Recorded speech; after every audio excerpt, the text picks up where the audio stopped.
A man drops to his knees in a rain-soaked parking lot. 20 bikers surround him, guns drawn, chains ready. On his back, a blind girl clings to his neck, trembling. "Where did you find my daughter?" The biker king's voice cuts like a blade. "I carried her 6 miles through the storm. She was alone, crying. Nobody stopped." The blind girl whispers, "Don't hurt him, Daddy. He saved me." Silence. The most dangerous man in 3 states stares at the stranger, who just carried his world home on broken shoulders. One act of kindness, one terrible secret, 2 fathers about to collide. Before we begin, tell us where you're watching from. Subscribe and follow this story to the end. Comment your city below. Marcus Brennan's boots hit the wet pavement like drum beats, counting down to something he couldn't name. Thursday night, past 11. The rain hadn't stopped for 6 hours, and his shoulders ached from hauling crates at the dock since dawn. He wiped water from his eyes and kept walking. 36 years old, felt like 60. His brown hair stuck to his forehead, and his jacket, bought secondhand 3 winters ago, had stopped keeping anything dry around mile 2. But Marcus didn't slow down. Lily was waiting. His 7-year-old daughter, probably asleep by now, crayons scattered around her small body like fallen leaves. She'd be curled up on the couch, one hand tucked under her cheek, dreaming about the butterflies she loved to draw. Marcus smiled despite the cold. That girl was the only reason he got out of bed. The only reason he worked double shifts until his hands bled. The only reason he hadn't given up when Sarah died. Sarah Jean Brennan, love of his life, gone 7 years now, taken during childbirth while Marcus held her hand and begged God for a miracle that never came. He got Lily instead. And that, he told himself every single day, was miracle enough. The streets of Ridgewood stretched empty ahead of him. This part of town didn't see much foot traffic after dark. Too many broken streetlights. Too many shadows where bad things happened to good people. Marcus knew these roads like he knew his own heartbeat. He'd walked them 1,000 times, head down, mind focused on getting home. But tonight was different. Tonight he heard something. A sound so small it barely rose above the rain. A whimper. A sob. The kind of cry that comes from someone who's given up hope that anyone will hear. Marcus stopped. His boots splashed in a puddle as he turned, straining to listen. There it was again. Coming from the bus stop ahead, the one with the cracked bench in the flickering fluorescent light that had been broken for months. Common sense told him to keep walking. Mind your business, get home to your kid. This city eats people who stick their necks out. But Marcus Brennan had never been good at common sense. He walked toward the sound. The bus shelter materialized through the rain, and what he saw there made his chest crack open. A little girl, maybe 8, maybe 9, curled against the wall like a wounded animal, knees pulled to her chest, dress torn at the sleeve. Her light brown hair hung in wet tangles around a face streaked with tears. And her eyes. Marcus's breath caught. Her eyes didn't track him, didn't follow his movement. They stared ahead, unfocused, clouded with a milky film he recognized immediately. She was blind. "Hey," Marcus said softly, crouching down to her level. "Hey there, you okay?" The girl flinched so hard her whole body jerked. Her fingers scrabbled at the concrete, finding a white cane that lay beside her, clutching it like a weapon. "Who's there?" Her voice trembled. "Please don't hurt me, please." "Whoa, whoa." Marcus raised his hands even though she couldn't see them. "I'm not gonna hurt you, I promise. My name's Marcus. I'm just a guy walking home." She didn't relax. Her small chest heaved with panicked breaths. "I can't," she swallowed hard. "I can't find my house. I've been walking and walking and I can't find it." "How long you been out here, sweetheart?"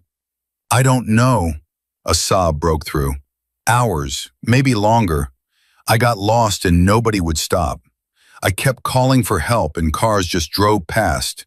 And I couldn't see where I was going and—" Her words dissolved into crying. Marcus felt something twist in his gut. This child, this tiny, blind, terrified child, wandering the streets of Ridgewood for hours while the city looked the other way. He thought of Lily. What if it was his daughter out here? What if she was the one crying in the dark while strangers drove past? Hey, Marcus kept his voice gentle. Hey, look at me. Well, not look, but listen to me, okay? What's your name? She sniffled. Emma. Emma, that's a real pretty name. You know what, Emma? I got a daughter about your age. Her name's Lily. She's waiting for me at home right now. Emma's crying softened slightly. She is? Yeah, and if Lily was ever lost like you, I'd want someone to help her. So that's what I'm gonna do. I'm gonna help you get home. That sound okay? Emma was quiet for a long moment. Rain hammered the shelter roof above them. How do I know you're not bad? She whispered. Marcus's heart broke a little more. You don't, he admitted. You can't know for sure, but I'm telling you the truth. I'm a dad. I work at the docks in a garage to buy my kids' school shoes. I'm tired and wet and I smell like motor oil, but I swear on my daughter's life, I will not hurt you. Emma's lip trembled. Then slowly she reached out one small hand. Marcus took it gently. Her fingers were ice cold. Okay, she said. Okay, Marcus. He pulled off his flannel shirt, the one he'd been wearing over his undershirt, and wrapped it around her shoulders. She was shivering so hard her teeth chattered. This'll help a little, he said. Now, you know your address, street name, anything? Emma shook her head. Daddy said if I ever get lost, just wait and he'll find me. But he didn't find me. I waited and waited, and he didn't come. Where's your daddy now? I don't know, her voice cracked. Some men grabbed me at the park. They put me in a car, but I screamed and scratched, and when they stopped, I ran away. And then I couldn't find home. Marcus went very still. Men grabbed you? Emma nodded, fresh tears spilling. They were talking about my daddy, saying bad things. I got scared. Kidnapped. This child had been kidnapped. And somehow, miraculously, she'd escaped. But now she was lost in a city that didn't give a damn about anyone. Marcus's jaw tightened. You're brave, he told her. You hear me? What you did getting away from those men, that was the bravest thing I ever heard. Emma wiped her nose with the back of her hand. I'm not brave. I'm scared. Being scared and doing it anyway. That's what brave means. She almost smiled. Marcus looked around. No police cars. No search parties. Wherever Emma's father was, he hadn't reached this part of town yet. All right, Emma, here's what we're going to do. I'm going to carry you on my back, piggyback style. Best way to travel when the world feels too big. And we're going to find your daddy together. Sound like a plan? Emma hesitated. Then she nodded. Okay, climb on. He crouched down and Emma wrapped her thin arms around his neck. When he stood, her weight shocked him. She was too light, way too light for a kid her age, like she hadn't been eating enough. Marcus pushed the thought aside and started walking. The rain pounded harder. His undershirt soaked through in minutes. But Emma's cheek pressed against his shoulder, and after a while, her shivering began to ease. This is nice, she murmured. Feels safe. Good, you just hang on. I got you. They passed shuttered storefronts and flickering neon signs. A few cars drove by, headlights sweeping over them. Marcus saw the drivers' faces, the suspicious glances, the way they looked at him, a rough, unshaven man carrying a child through the storm, and assumed the worst. Nobody stopped. Nobody asked if they needed help. One truck actually slowed down. Marcus felt a flash of hope. Then the driver rolled down his window. Hey, creep, get a room! The truck roared away, laughter fading into the night. Marcus's jaw clenched so tight his teeth ached. Was that man being mean? Emma asked. Don't worry about him, sweetheart. Some people just don't know how to be decent. They walked another mile. Emma hummed softly against his back, a tune Marcus didn't recognize. He realized she was doing it to remind herself the world still existed, to fill the darkness she lived in with something other than fear. His eyes burned. This kid, this little blind girl. She'd been through hell tonight, and she was still humming. Emma. Yeah? You're gonna be okay, I promise you that. She hugged him tighter. The industrial district loomed ahead. Marcus knew he should turn south, toward his apartment. Lily would be worried if she woke up and he wasn't home. But he couldn't leave Emma with the police, couldn't dump her at some station and walk away. She was already traumatized, already broken open by strangers. He needed to find her father. Emma, do you know where your daddy works? Or hangs out? Any place special? She thought about it. He has a building, west side, near the old factory. That's where his friends are. Friends? The motorcycle men. They're loud, but they're nice to me. They call me Princess. Motorcycle men. Marcus's stomach dropped. Your daddy rides motorcycles? Uh-huh. He has the biggest one, and he's the boss of all the others. Oh no, no, no, no. Marcus stopped walking. His heart pounded against his ribs. Emma, what's your daddy's name? Victor, but everyone calls him Viper. The world tilted. Marcus knew that name. Everyone in Ridgewood knew that name. Victor Viper Stone, president of the Hells Angels, the most feared motorcycle club in 3 states. Men who settled debts with baseball bats and made enemies disappear without a trace. And this girl, this tiny, blind, trusting girl clinging to his back, she was his daughter. Marcus stood frozen in the rain, pulse roaring in his ears. He thought about putting Emma down, walking away, pretending this night never happened. If Viper found out some stranger had been carrying his daughter around the city, but Emma stirred against him. Marcus, why'd we stop? He swallowed hard. Because your daddy could kill me, he thought. Because I'm walking straight into a nightmare. But out loud he said, just catching my breath, sweetheart. We're almost there. He kept walking. What else could he do? Leave her? After everything she'd been through? No. Marcus Brennan was many things. Tired, broke, forgotten, but he wasn't a coward. And he wasn't the kind of man who abandoned children in the rain, even if it got him killed. The streets grew darker as they moved west. Fewer streetlights, fewer houses. The industrial belt stretched ahead, full of abandoned factories and rusted machinery. Hell's Angels territory. Marcus had heard the stories.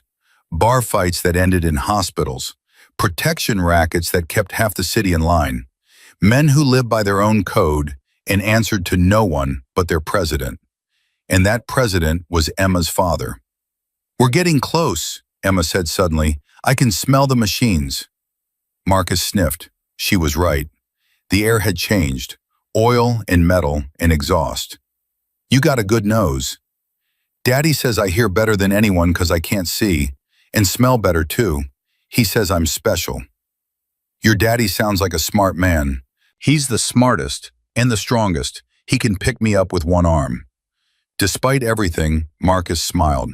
Every little girl thought her daddy was the strongest, even when that daddy was a biker king with blood on his hands. The glow appeared first.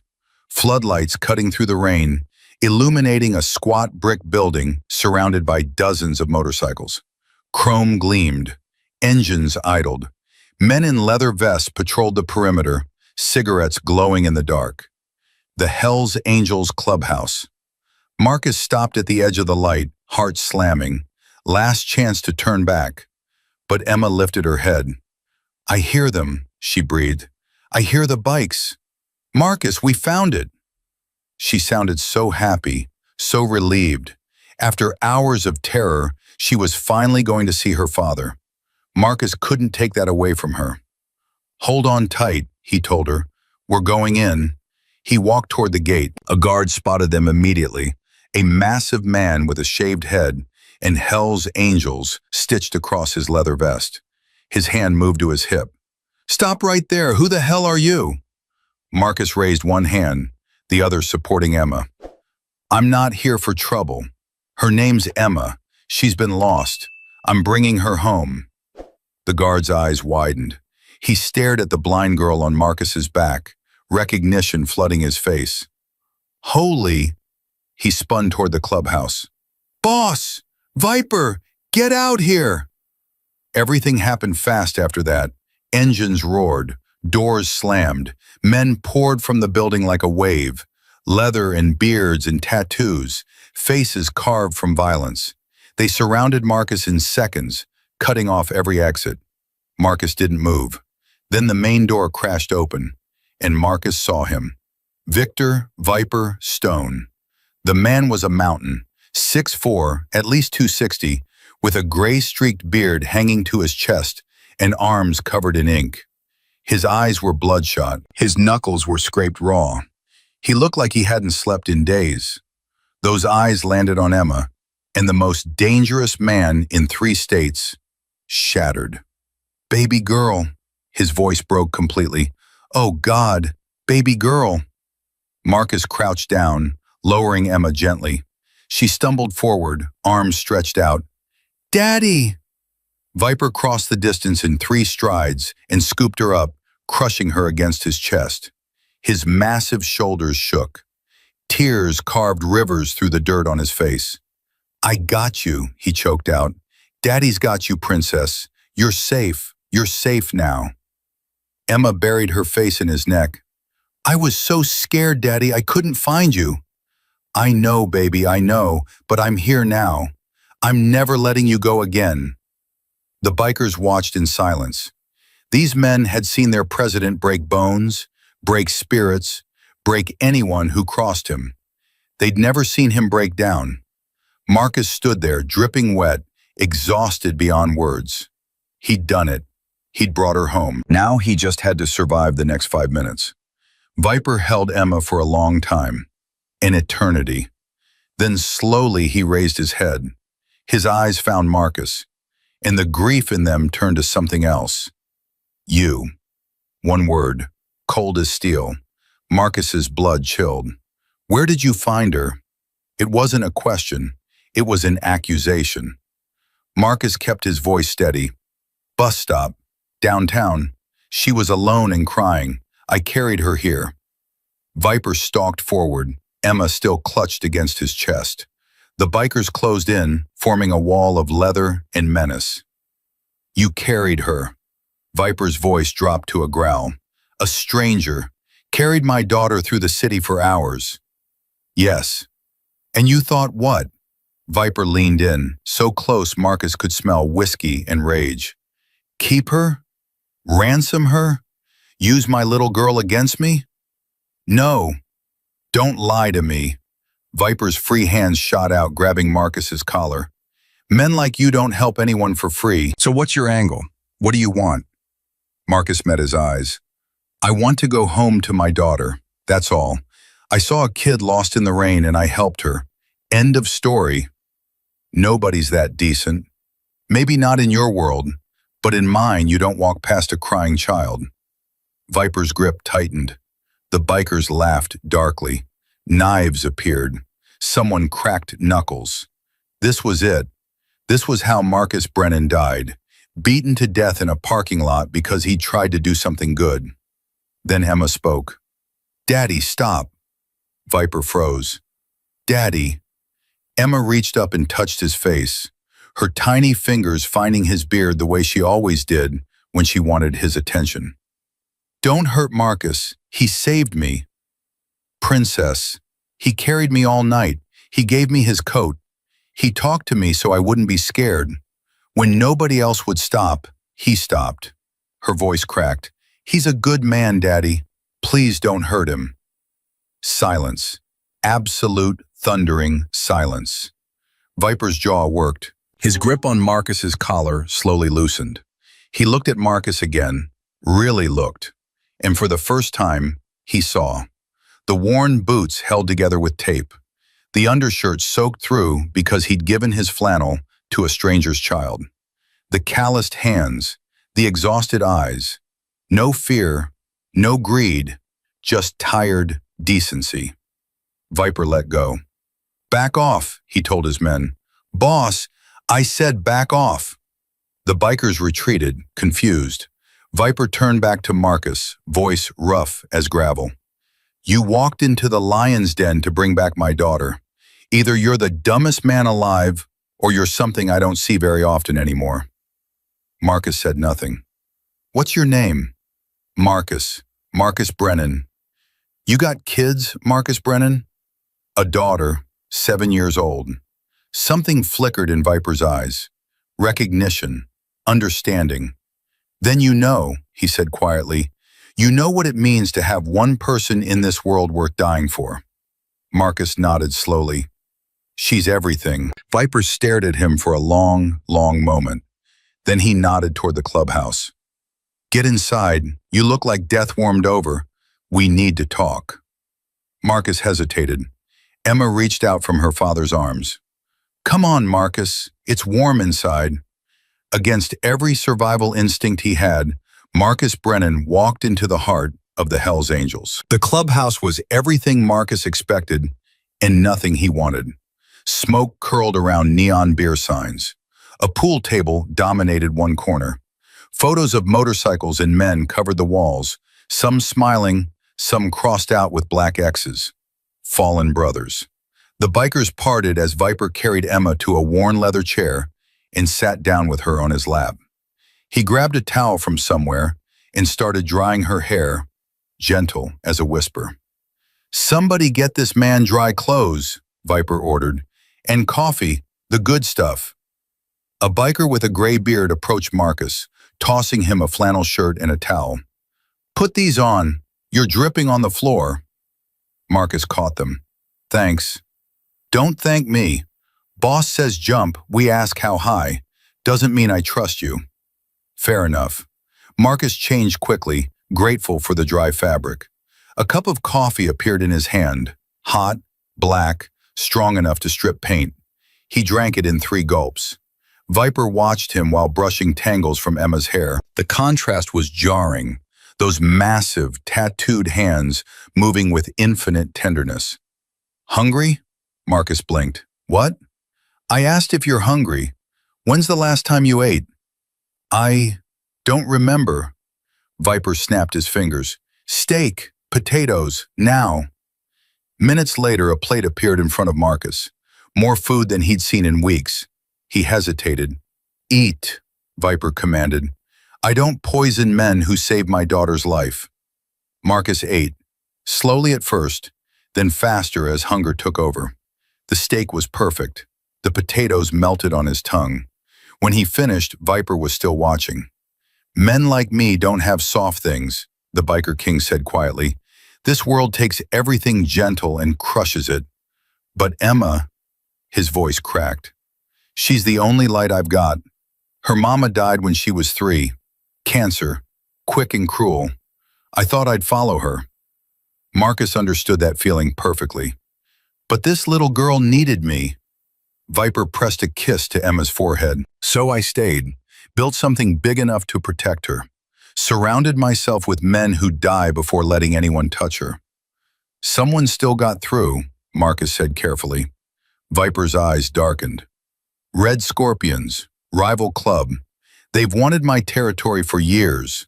When they couldn't beat me, they went after my blood. Emma said she scratched and screamed. Got away when they stopped the car. That's my girl. Pride flickered through the grief. She fought blind through a city she couldn't see. Found her way to that bus stop. Waited like I taught her. She remembered. She always remembers. Viper looked at Marcus. But you're the one who stopped. 1,000 cars drove past her. 1,000 people heard her crying. You stopped. Anybody would've. No, Viper shook his head. Nobody did. That's the point. This city is full of cowards who look away. You're different. Marcus didn't know what to say. Emma stirred in her father's arms. Daddy, is Marcus staying? Yeah, Princess, for a while. She smiled sleepily. Good. I like him.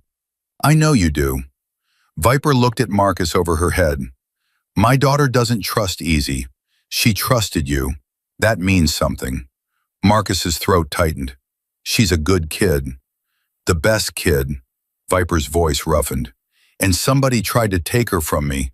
Somebody's going to answer for that. The room temperature dropped. Marcus noticed bikers moving toward the door, grabbing jackets, checking weapons. You found them? Marcus asked. We found them. Viper's jaw clenched. Red Scorpions are holed up in an old warehouse on 5th, bragging about how they snatched the Viper's little princess. Emma shivered in her sleep. Viper stood, passing her gently to an older woman Marcus hadn't noticed before. Grandmother, maybe. Gray hair pulled back, face weathered, but kind. Watch her, Mama. The woman nodded, pulling Emma close. Viper turned to Marcus. You should go home. This next part ain't for civilians. Marcus nodded slowly. He didn't want any part of whatever was about to happen, but something made him pause. What about Emma? Viper's eyebrow rose. When you're done handling things, what about her? She'll need someone to talk to, someone outside this world, someone safe. The biker president studied him for a long moment. You offering? I'm saying, my daughter Lily could use a friend, and Emma seems like she could too. Viper was quiet. Then incredibly he smiled. Just a flicker, gone almost before Marcus could register it. Go home, Marcus Brennan. Be with your kid. I'll find you when this is over. He pulled a thick envelope from his jacket and pressed it into Marcus's hand. What's this? 50,000, the reward. Marcus's eyes widened. I can't. Yes, you can. Viper's voice left no room for argument. You earned it. Buy your little girl something nice. Before Marcus could protest, the bikers were moving. Engines roaring, the night filling with the thunder of Hell's Angels riding to war. Marcus stood alone in the emptying clubhouse, envelope heavy in his hand. He thought about what waited at that warehouse. The violence, the revenge, the blood that would be spilled before dawn. He thought about the little blind girl sleeping in her grandmother's arms. And he thought about Lily, waiting at home, crayons scattered around her, dreaming about butterflies while her father walked through fire. Marcus tucked the envelope into his jacket and headed for the door. He had a long walk home and a story he'd never be able to tell anyone. The apartment was dark when Marcus arrived. He unlocked the door quietly, hoping not to wake Lily. But she was already there, standing in the hallway, clutching her favorite crayon, eyes huge with worry. Daddy! She launched herself at him. Marcus caught her, lifting her up, holding her so tight she squeaked. Hey, baby girl, I'm sorry I'm late. I woke up and you weren't here. Her voice trembled. I thought something bad happened. Nothing bad happened, I promise. Daddy just had to help someone. Lily pulled back to study his face. Even at 7, she could read him like a book. You're sad. I'm tired, sweetheart, but I'm okay. Did you help them? The person?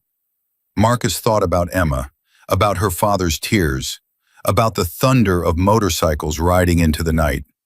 Yeah, baby, I helped them. Lily smiled. Good. That's what heroes do. Marcus's eyes burned. He wasn't a hero. He was just a tired man trying to keep his daughter fed. A nobody walking through a city that didn't see him. But maybe, just maybe, that was enough. He carried Lily to her bed and tucked her in, smoothing the tangled blonde curls from her face.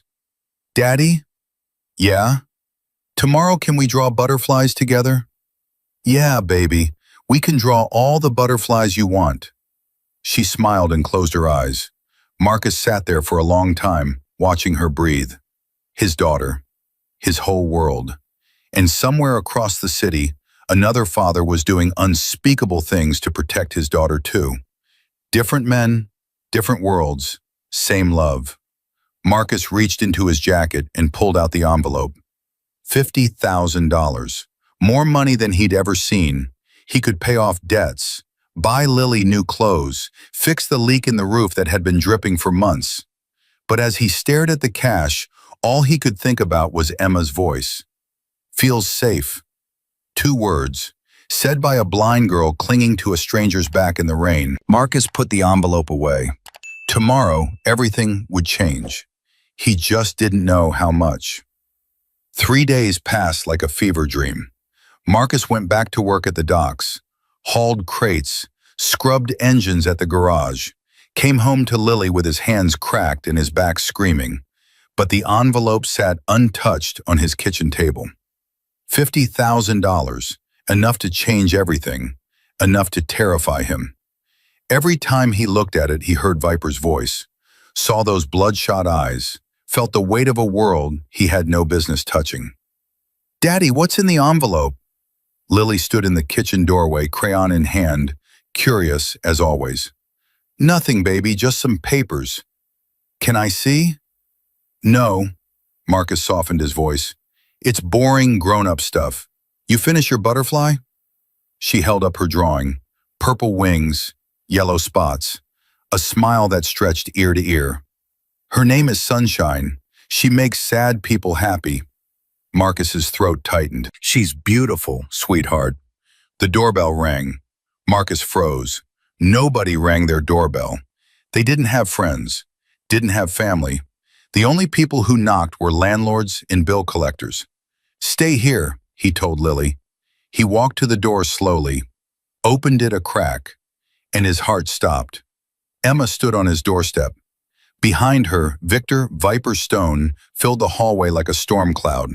Leather vest, tattooed arms, eyes that could freeze fire. "Brennan," Viper's voice rumbled, "we need to talk." Marcus's mouth went dry. "How did you find my address?" "I find everything." Viper glanced down at Emma, who was bouncing on her heels. Someone wanted to say thank you, properly. Emma reached out, her small hands searching. "Marcus, are you there?" "I'm here, sweetheart." Her face lit up. "I brought you something." She thrust forward a piece of paper. Marcus took it carefully. A drawing, crude but recognizable. A stick figure carrying another stick figure on his back. Rain lines all around them. "That's you," Emma explained. "Carrying me. I made Grandma help with the colors." Marcus couldn't speak. "Daddy!" Lily's voice rang out behind him. "Daddy, who's at the door?" Before Marcus could stop her, Lily squeezed past his legs and stared up at Viper with zero fear. "You're really big," she announced. Viper blinked. For a moment, the biker king looked completely thrown. "You must be Lily," he said finally. "How do you know my name?" "Your daddy told me. He said you draw butterflies." Lily's eyes went wide. "You know about my butterflies?" "I know lots of things." Viper crouched down, a mountain folding itself in half. "My daughter Emma likes butterflies too, but she can't see them. Think you could describe one for her?" Lily looked at Emma, really looked, noticed the white cane, the unfocused eyes, the way she tilted her head toward sounds instead of sights. "You can't see?" "Nope," Emma didn't sound sad about it. "But I can hear really good, and smell things, and feel stuff with my fingers." Lily grabbed Emma's hand without hesitation. "Come on, I'll show you my drawings. You can touch them." The two girls disappeared into the apartment, chattering like they'd known each other forever. Marcus and Viper stood alone in the doorway. "Can I come in?" Viper asked. It wasn't really a question. Marcus stepped aside. Viper entered the apartment slowly, taking in everything. The water-stained ceiling, the second-hand furniture, the crayon drawings taped to every wall. "Nice place," he said, and somehow it didn't sound like mockery. "It's not much. It's home. That's what matters." Viper turned to face him. "You didn't cash the check." Marcus stiffened. "How do you know that?" "I know everything, Brennan. It's my job." Viper's eyes narrowed.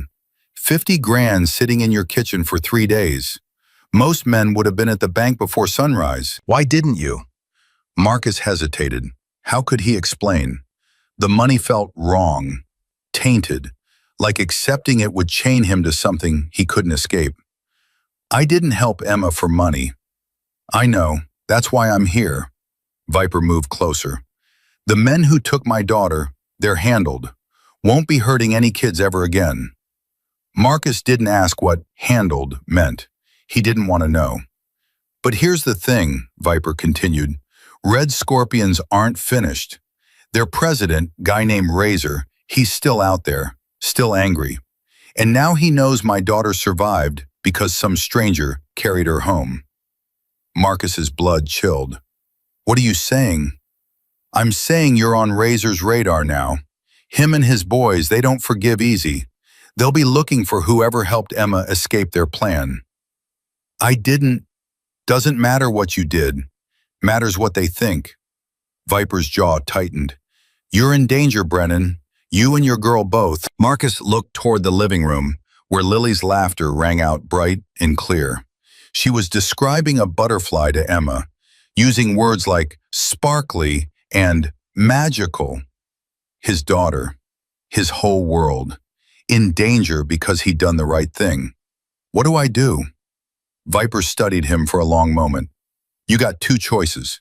Take the money, run. Leave Ridgewood tonight. Start over somewhere nobody knows your face. And the other choice? Stay. Let me protect you. Marcus frowned. Protect me how? You come under my wing. Hell's Angels territory. Anyone touches you or your kid, they answer to me. I'm not joining a gang. Didn't ask you to. Viper almost smiled. I'm talking about friendship, Brennan. Loyalty. You showed me something the other night. Showed me there's still decent men in this world. I don't let decent men get killed for helping my family.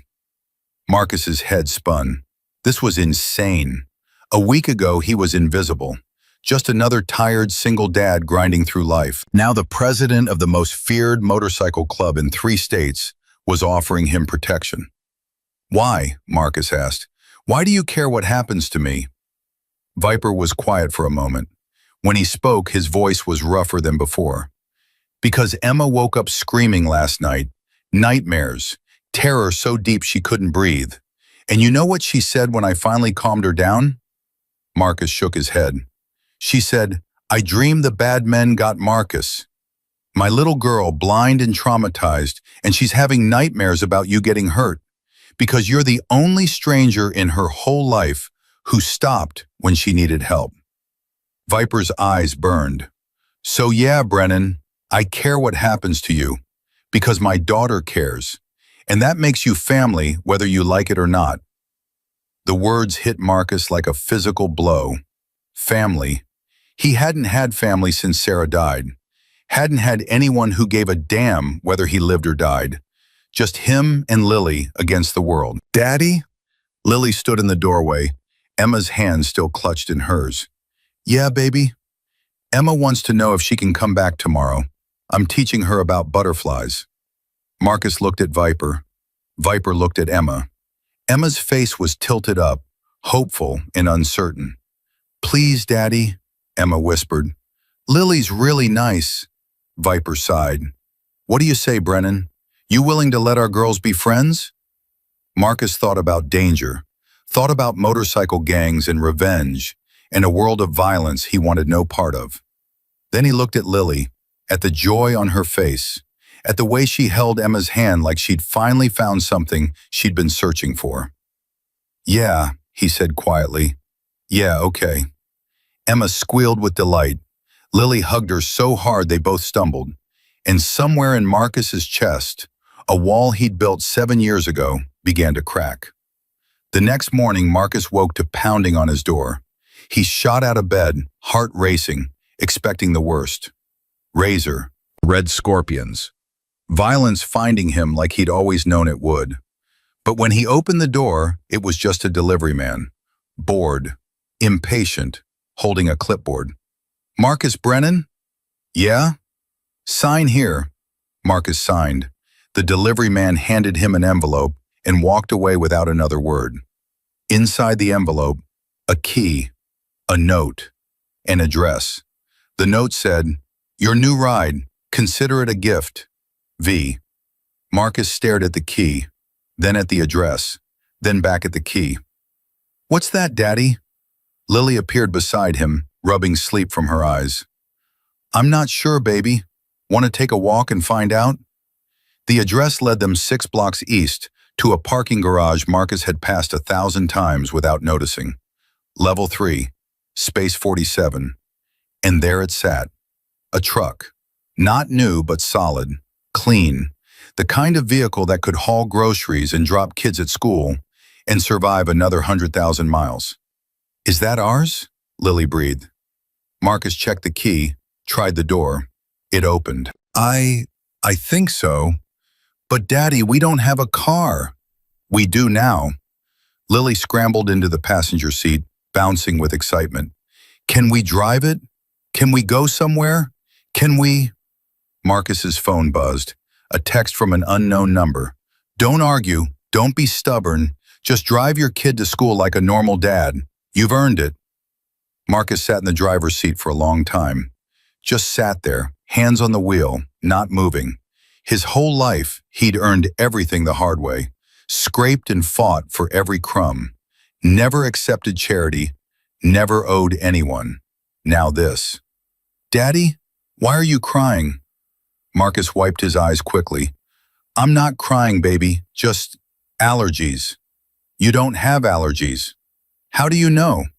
Because you told me allergies are for wimps. Despite everything, Marcus laughed. Yeah, I did say that, didn't I? So why are you crying? Marcus looked at his daughter, at her tangled blonde curls and her trusting eyes, and her complete inability to understand why her father was falling apart.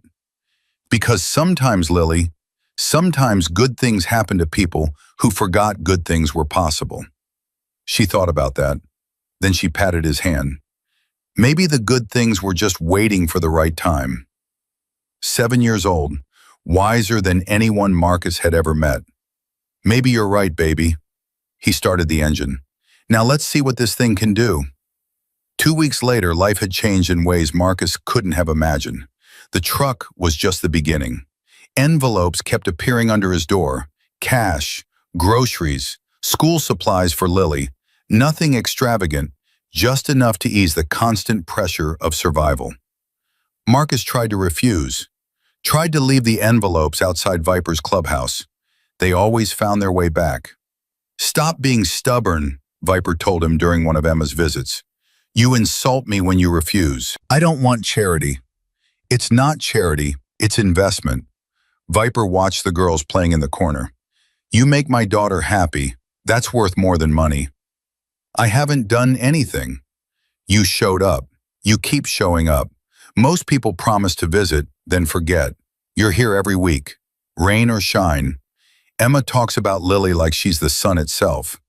Viper's voice softened. You know how rare that is? A friend who doesn't treat her different because she's blind? Marcus watched Lily carefully describing a crayon color to Emma, pressing the crayon into her palm so she could feel its shape. Kids don't see differences, Marcus said. They just see people. Adults should learn from them. It was the most philosophical thing Marcus had ever heard from a biker king. Victor, the big man cut him off. When it's just us, call me Victor. Viper is for enemies and strangers. You're neither. Marcus nodded slowly. Victor, I need to ask you something. Shoot. The Red Scorpions, Razor, are they still looking for me? Victor's expression darkened. They're looking. Haven't found anything yet. My boys are making sure of that. But they will eventually. Maybe. Victor met his eyes. You scared? Terrified. Not for me, for Lily. Good. Fear keeps you sharp. Victor leaned forward. Here's what you need to understand, Marcus. The world I live in, it's ugly, violent, full of men who'd burn cities for power. But it's also loyal. When you're in, you're protected. My men would die before letting anyone touch Emma. Now they do the same for you. Because you told them to? Because they've seen your daughter, seen how she treats Emma, seen what kind of man you are. Victor smiled grimly. Bikers aren't complicated. We respect strength, loyalty, and love. You've got all three. Marcus let that sink in. What happens when they find me? They won't get close. Victor's voice turned to steel. And if they do, they'll wish they hadn't. The first warning came on a Tuesday. Marcus was walking Lily home from school when he noticed the car.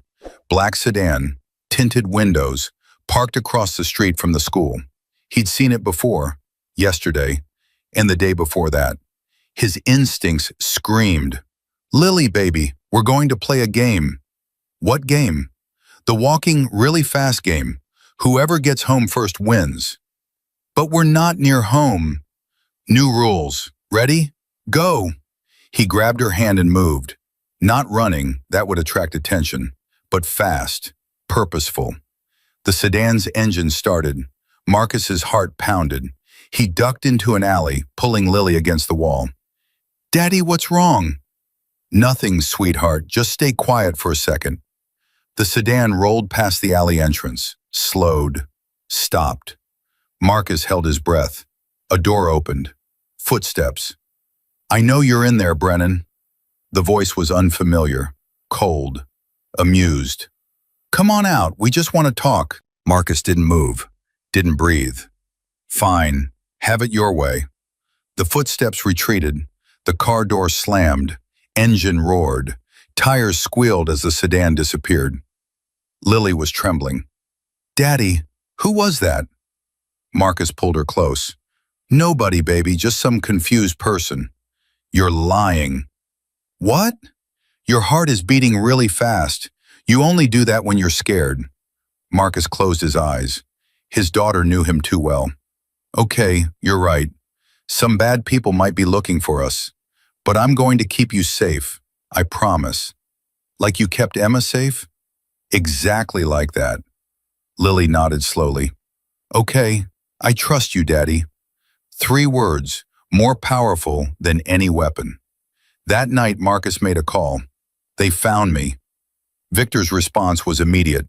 "Where?" "Outside Lily's school. Black sedan. They knew my name." A long pause. Then Victor's voice turned ice cold. "I'm sending men. Tonight. They'll watch your building. Don't go anywhere alone." "Victor, I can't live like this."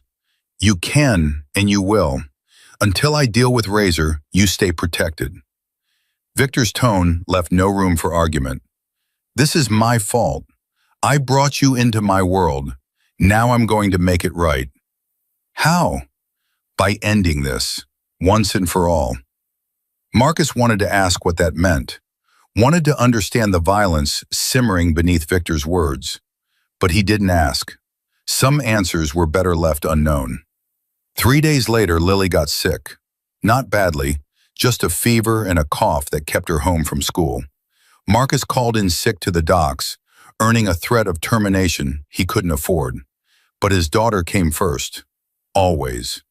"Daddy, my throat hurts." "I know, baby. Drink some more soup." "I don't want soup. I want Emma." Marcus paused. "Emma?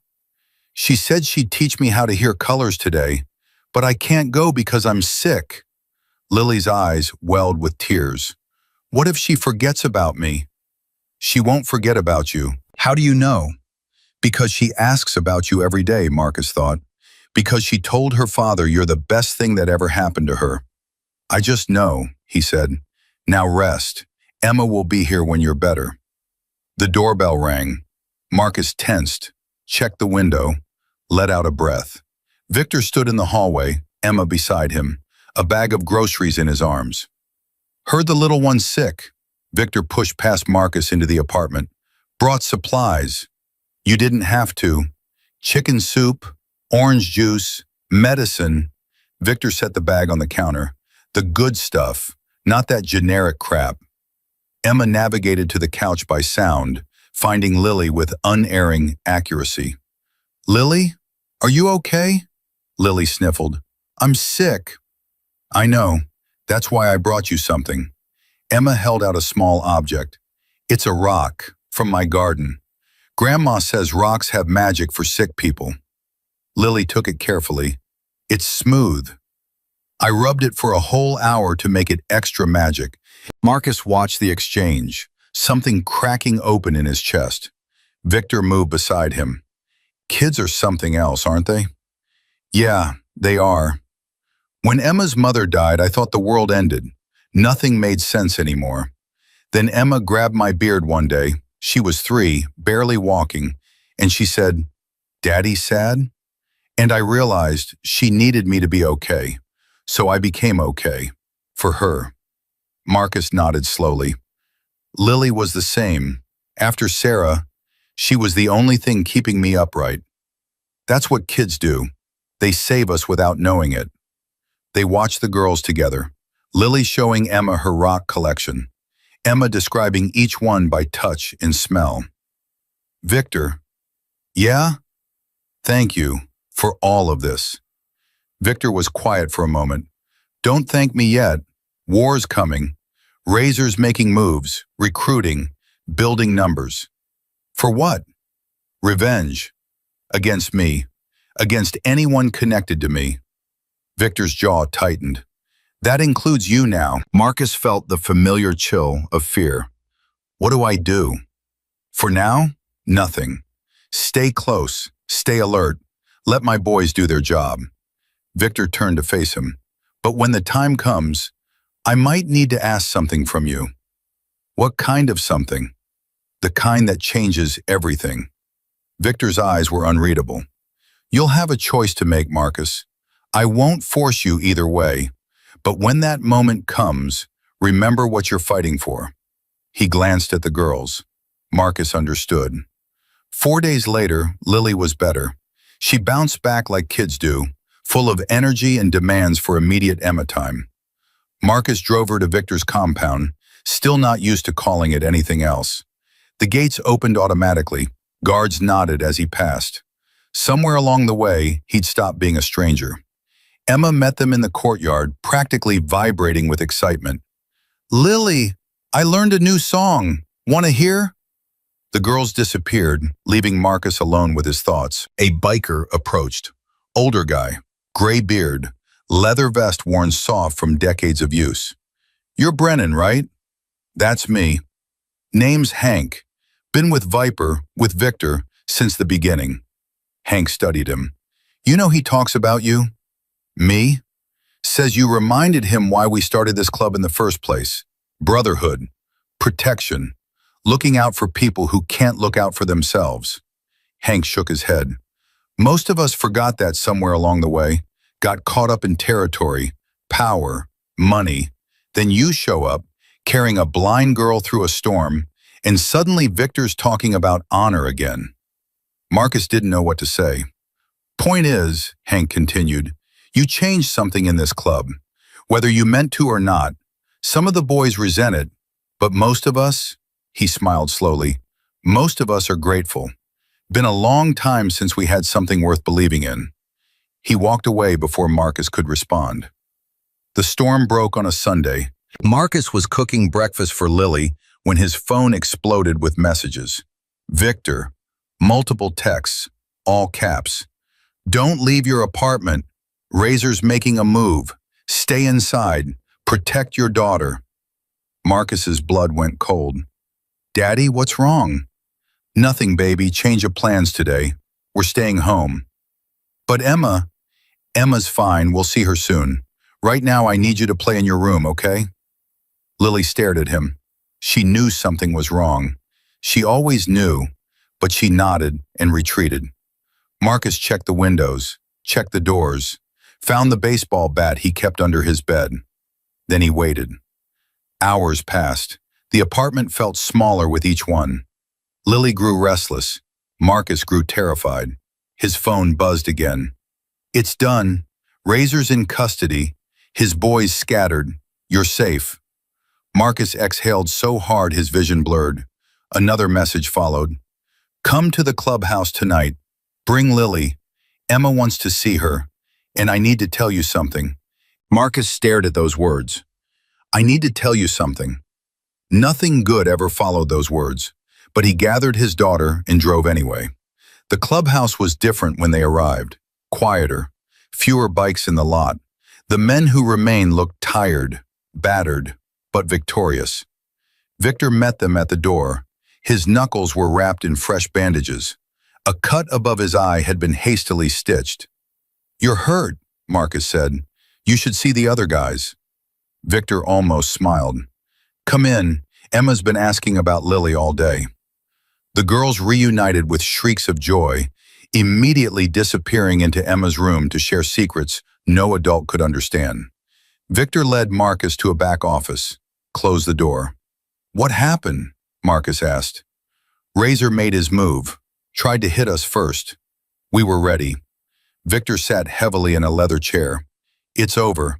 His club is finished. The ones who survived are facing charges. He's looking at 20 years minimum. So we're safe? For now. Always more enemies out there. But the immediate threat, Victor nodded. Yeah, you're safe. Marcus let out a breath he'd been holding for weeks. But that's not why I asked you here. Marcus tensed again. What is it? Victor was quiet for a long moment. When he spoke, his voice was softer than Marcus had ever heard it. I'm dying, Marcus. The words didn't register at first. What? Cancer. Same thing that took Emma's mother. Different kind, but... Victor shrugged heavily. Doctors give me maybe 2 years, probably less. Marcus's legs went weak. He sank into a chair. But you look... strong? Healthy? Victor laughed bitterly. I've had practice hiding it. Can't let the boys know. Can't let Emma know. Can't let anyone see weakness. Not in my world. Why are you telling me? Victor leaned forward. Because when I'm gone, Emma's going to need someone. Someone outside this life. Someone decent. Someone who'll love her like their own. Marcus's heart stopped. You can't be asking. I'm not asking. Not yet. I'm just planting a seed. Victor's eyes glistened. You're the only person she trusts outside this club. The only one she talks about. The only one who makes her feel normal instead of broken. She's not broken. I know, but the world treats her like she is. Except you, except Lily. Victor's voice cracked. When I die, Marcus, Emma's going to be alone. My boys will protect her, but they can't raise her. They can't give her what she needs. Victor, just think about it. That's all I ask. Think about it. Marcus sat in silence, the weight of impossible futures pressing down on him. 2 daughters, 1 promise, and a dying man's desperate hope. Marcus didn't sleep that night. He lay in bed staring at the ceiling, Victor's words echoing in his skull like a death sentence. Cancer. 2 years, maybe less. And Emma, the blind girl he'd carried through a storm. The child who'd become his daughter's best friend. The reason his life had turned upside down in ways he never expected. Victor wanted him to take her. The thought was absurd, impossible. He could barely afford to feed Lily. How could he raise another child? A special needs child? A child connected to the most dangerous motorcycle club in 3 states? But even as his mind raced with objections, another part of him, the part that had stopped at that bus shelter, whispered something different. You already love her. Marcus closed his eyes. It was true. Somewhere between piggyback rides and Sunday visits and watching 2 girls become sisters, Emma had carved herself into his heart. He couldn't pinpoint the moment it happened. Maybe it was when she'd called his name in her sleep during a nightmare. Maybe it was when she'd held Lily's hand and said, Your daddy saved me. That makes us family. Maybe it was always there, from the first moment he'd heard her crying in the rain. Daddy? Marcus jerked upright. Lily stood in his doorway, clutching her stuffed rabbit. Hey, baby, what's wrong? I had a bad dream. He lifted the blanket. She crawled in beside him, small body warm against his chest. What was it about? Emma disappeared. I was looking everywhere, but I couldn't find her. And you were crying. Marcus's throat tightened. It was just a dream, sweetheart. But you look sad, like in my dream. He kissed her forehead. I'm okay, I promise. Is Emma okay? Emma's fine. Good. Lily snuggled closer. Because I love her, Daddy. She's my best friend forever. Marcus held his daughter and stared at the darkness. Best friend forever. 2 words that suddenly meant everything. The next morning, Marcus drove to the clubhouse alone. He found Victor in the garage, alone, working on a motorcycle engine with hands that shook slightly. Cancer, doing its slow work. "You look like hell," Victor said without looking up. "Didn't sleep." "Neither did I." Victor wiped grease from his fingers. "You think about what I said?" Marcus sat on a toolbox. "I've been thinking about nothing else." And? "And I don't know how to answer." Marcus ran a hand through his hair. "Victor, I can barely keep Lily fed. I work 2 jobs and still come up short most months. How am I supposed to?" "Money won't be a problem." "It's not just money. Emma needs things I can't give her. Special schools, medical care, people who understand blind children." "You understand her." "That's not the same." Victor finally looked at him. His eyes were tired, older than Marcus had ever seen them. "Let me ask you something, Brennan. When you found Emma that night, did you think about any of that? Schools, medical care, qualifications?" "No, I just saw a scared kid who needed help." "Exactly." Victor pointed a wrench at him. "That's what she needs. Someone who sees her, not her blindness. Someone who doesn't calculate the cost of caring." "But I've got money, Marcus. More than I could spend in 10 lifetimes. When I'm gone, it all goes to Emma. Trust funds, property, everything. What she won't have is someone who loves her without conditions." Victor's voice cracked. "My boys worship her, but they're criminals. Can't raise a little girl in a clubhouse full of felons. So you want me to take their money and raise their princess?"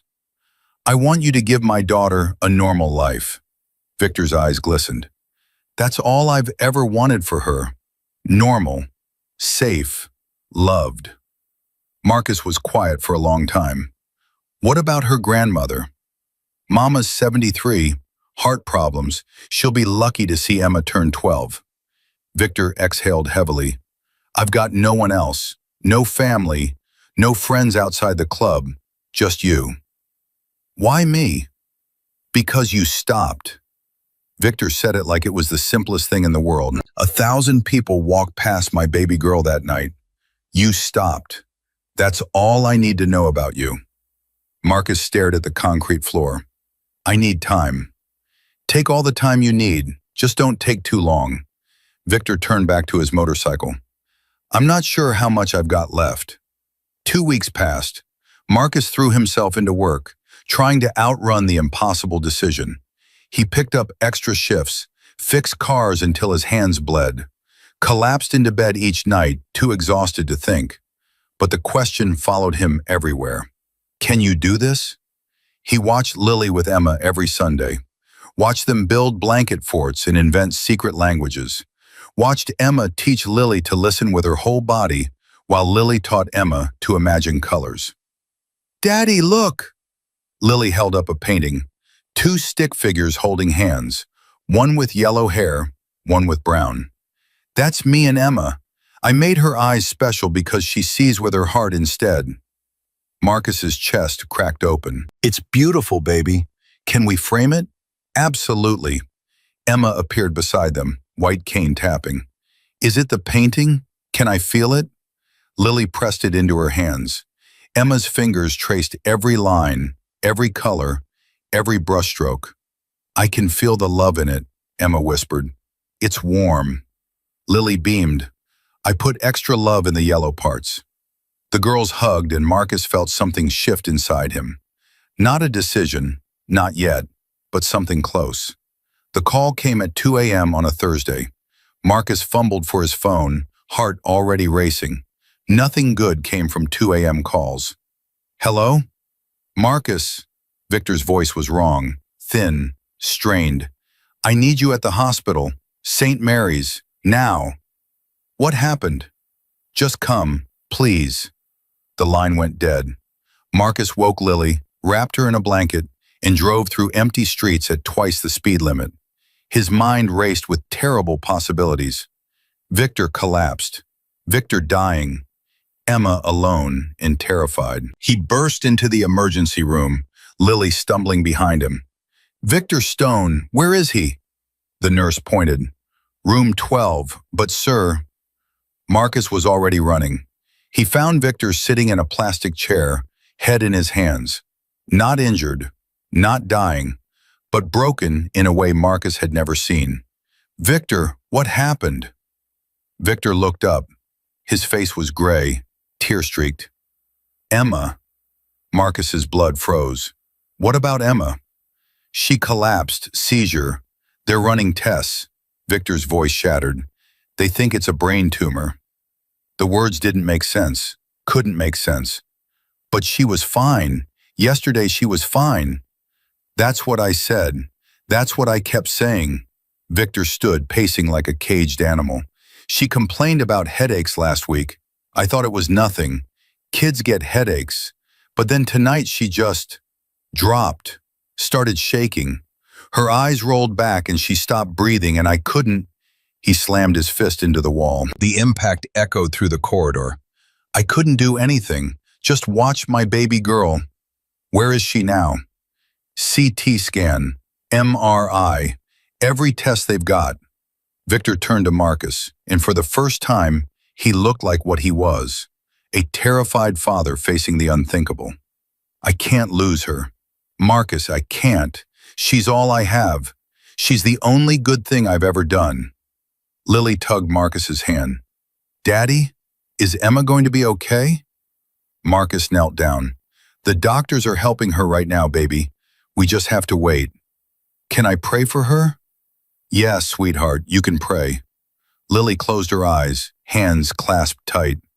Dear God, please help Emma. She's my best friend and she sees with her heart, and I need her to be okay. Please. Amen. When she opened her eyes, Victor was staring at her. You're a good kid, he said hoarsely. Your dad raised you right. They waited. Hours that felt like years. Coffee that tasted like nothing. Lily fell asleep in Marcus's lap while Victor paced endless circles. Finally, a doctor emerged. Victor lunged forward. My daughter, is she? Mr. Stone, please sit down. Tell me she's okay. Just tell me she's okay. The doctor hesitated. That hesitation said everything. Emma has a tumor. It's located near her optic nerve, which explains her blindness. We believe it's been growing slowly for years. Victor swayed. Marcus grabbed his arm to steady him. Can you remove it? Surgery is an option, but it's complicated. The tumor's position means there's significant risk. What kind of risk? If we operate, there's a chance we could restore some of her vision. Victor's breath caught. She could see? Possibly, partially. We won't know until we try. The doctor paused. But there's also a chance the surgery could cause permanent damage, paralysis, cognitive impairment, or worse. Worse meaning death, Mr. Stone. There's a 15% chance she won't survive the procedure. The corridor went silent. Victor looked like he'd been shot, like every nightmare he'd ever had was coming true at once. 15%. It's a significant risk, but 15% chance my daughter dies on an operating table. Victor's voice rose. And you want me to sign off on that? The alternative is letting the tumor grow. Eventually, it will cause more seizures, possibly stroke. The outcome without surgery is much worse. Victor turned away, hands gripping his skull. Marcus stepped forward. Doctor, how long does he have to decide? We'd like to operate within the week. The sooner the better. Give us a day, please. The doctor nodded and left. Marcus found Victor slumped against the wall, tears streaming down his face. I'm supposed to protect her, Victor whispered. That's my only job. Keep her safe. And now I have to choose between killing her myself or watching her die slowly. You're not killing her. You're giving her a chance. 15%, Marcus. That's 1 in 7. Would you put Lily on a table with those odds? Marcus was quiet. I don't know, he admitted, but I know Emma. She's the bravest person I've ever met.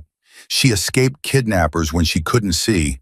She walks through a world of darkness every single day and still finds reasons to smile. If anyone can beat 15%, it's her.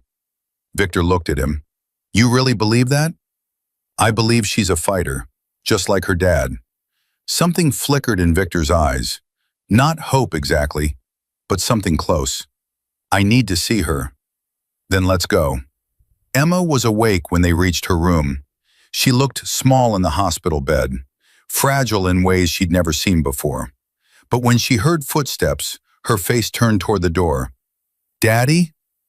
Victor crossed the room in 2 strides and gathered her in his arms. I'm here, baby girl. I'm right here. What happened?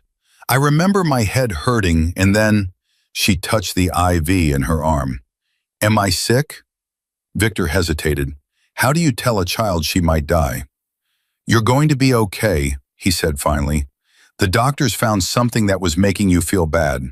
They're going to fix it. How? Surgery. They'll go in and take out the bad part. Emma was quiet, processing.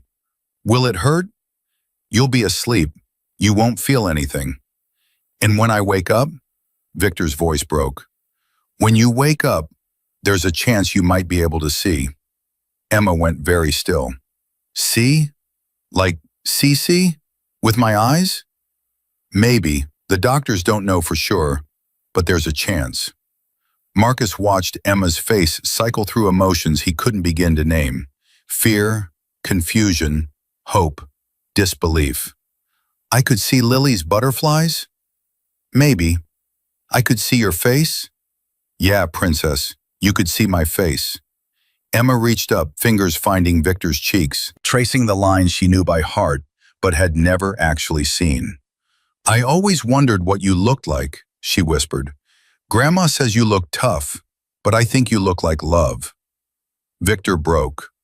Full, shuddering sobs that shook his massive frame. He held Emma like she was made of glass and cried into her hair while she patted his back. It's okay, Daddy. Don't be scared. I'm not scared, baby. I just love you so much.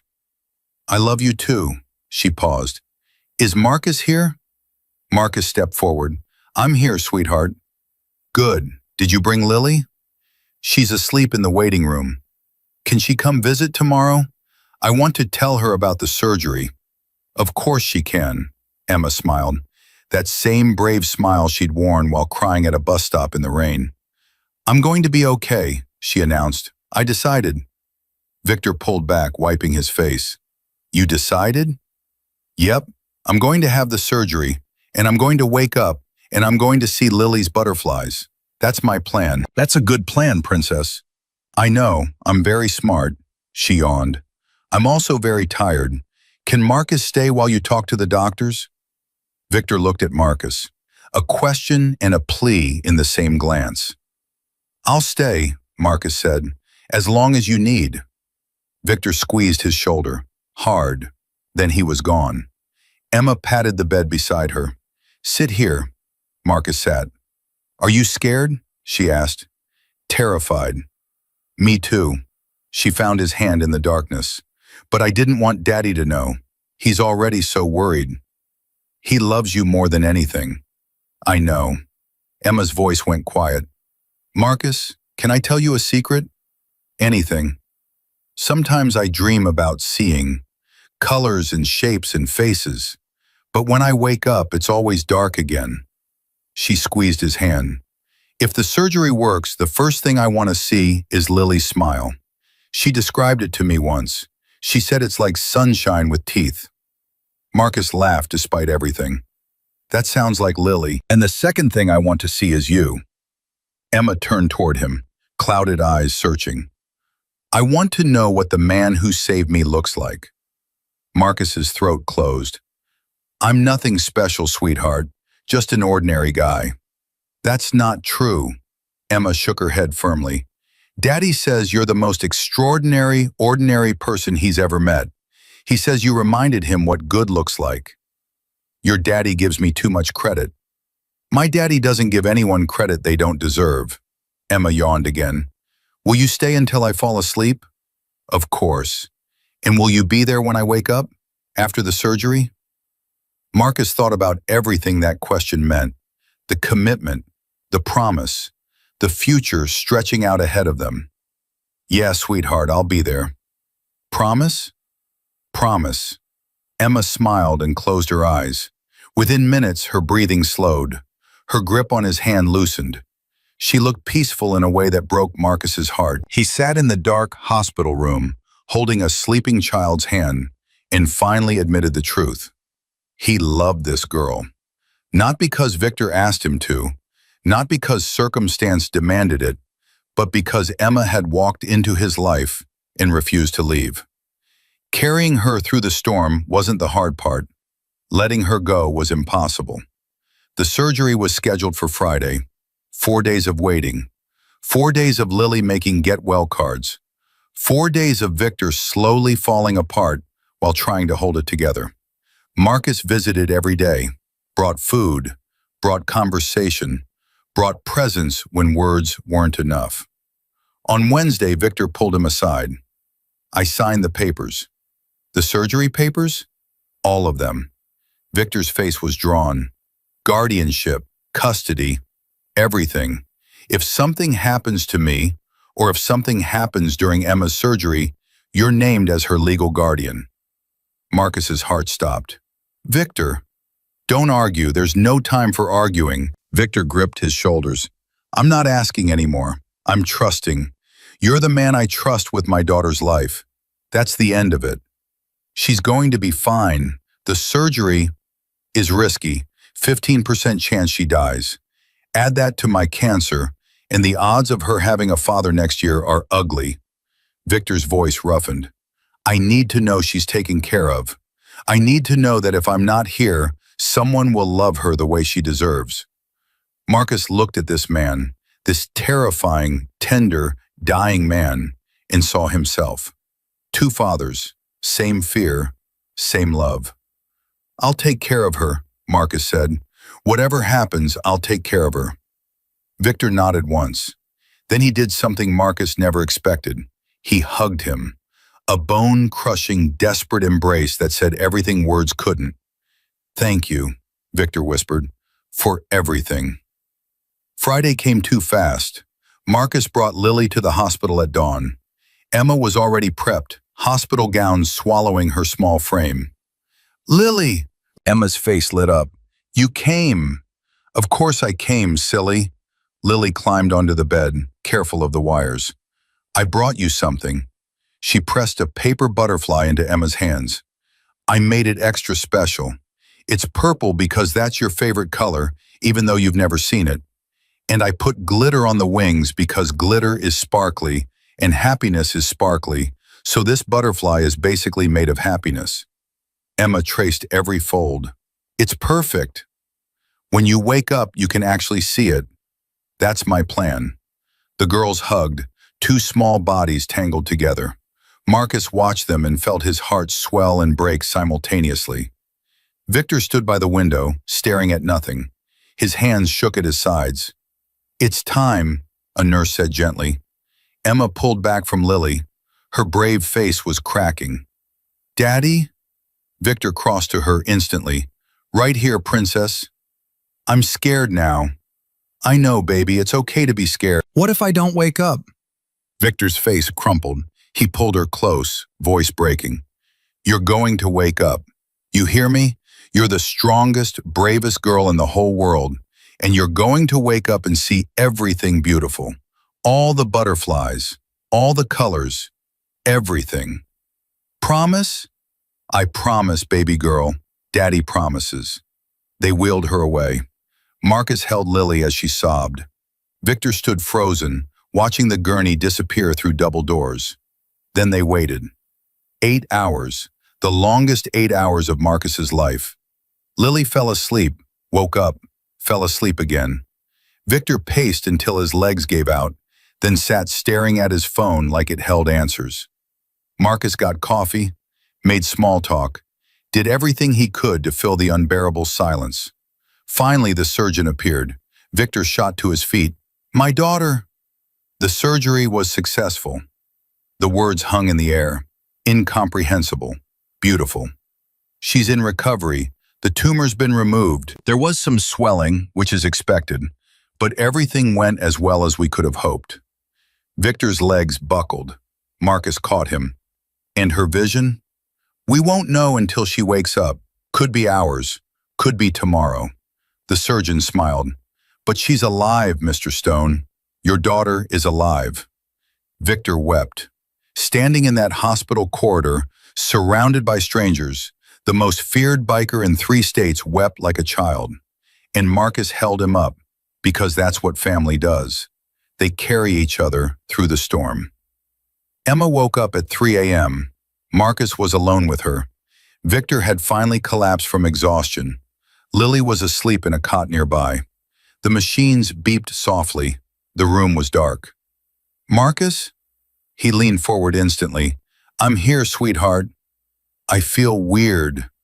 That's the medicine. It'll pass. My head hurts. I know, the doctors said it would for a while. Emma was quiet. Her hands reached up, touched the bandages wrapped around her skull. Did it work? Marcus's heart pounded. I don't know yet. Can you open your eyes?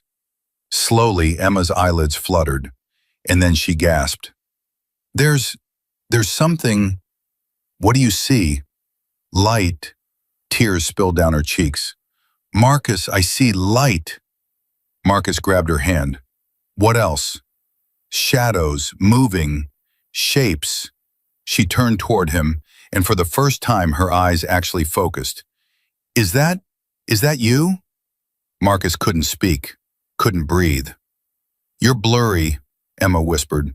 But I can see you. I can see you. She burst into tears. Marcus gathered her into his arms and held her while she sobbed. Not from pain, not from fear, but from the overwhelming miracle of sight. I can see, she kept saying. Marcus, I can see. And in that moment, holding a little girl who was finally emerging from a lifetime of darkness, Marcus knew. This was his daughter now, not by blood, not by law, by love. And nothing in the world would ever change that. Victor burst through the door at 3:47 a.m. He'd been asleep in the waiting room when a nurse shook him awake. Your daughter's conscious. She's asking for you. Now he stood in the doorway, chest heaving, eyes wild with hope and terror. Emma? She turned toward his voice, and for the first time in her entire life, her eyes actually found him. Daddy? Victor's legs nearly gave out. Baby girl, can you? I can see you, Emma's voice cracked. Daddy, I can see you. He crossed the room in 2 strides and dropped to his knees beside her bed. His hands trembled as he cupped her face. What do you see? Tell me what you see. Emma's eyes roamed over his features, drinking in every detail like water after a lifetime of thirst. You're big, really big, and your beard is gray? Grandma said it was gray, but I thought gray would be darker.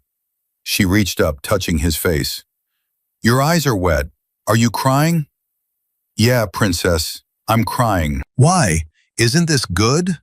Victor laughed through his tears. It's the best thing that's ever happened. These are happy tears. Emma considered this. I didn't know tears could be happy. Neither did I, until right now. Marcus stood back, giving them space.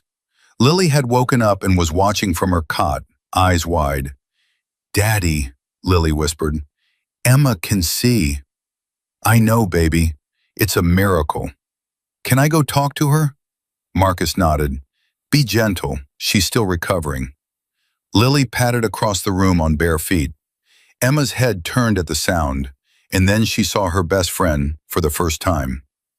Lily? Lily froze. Hi, Emma. You're so pretty. Emma's voice filled with wonder. Your hair is like sunshine, actual sunshine.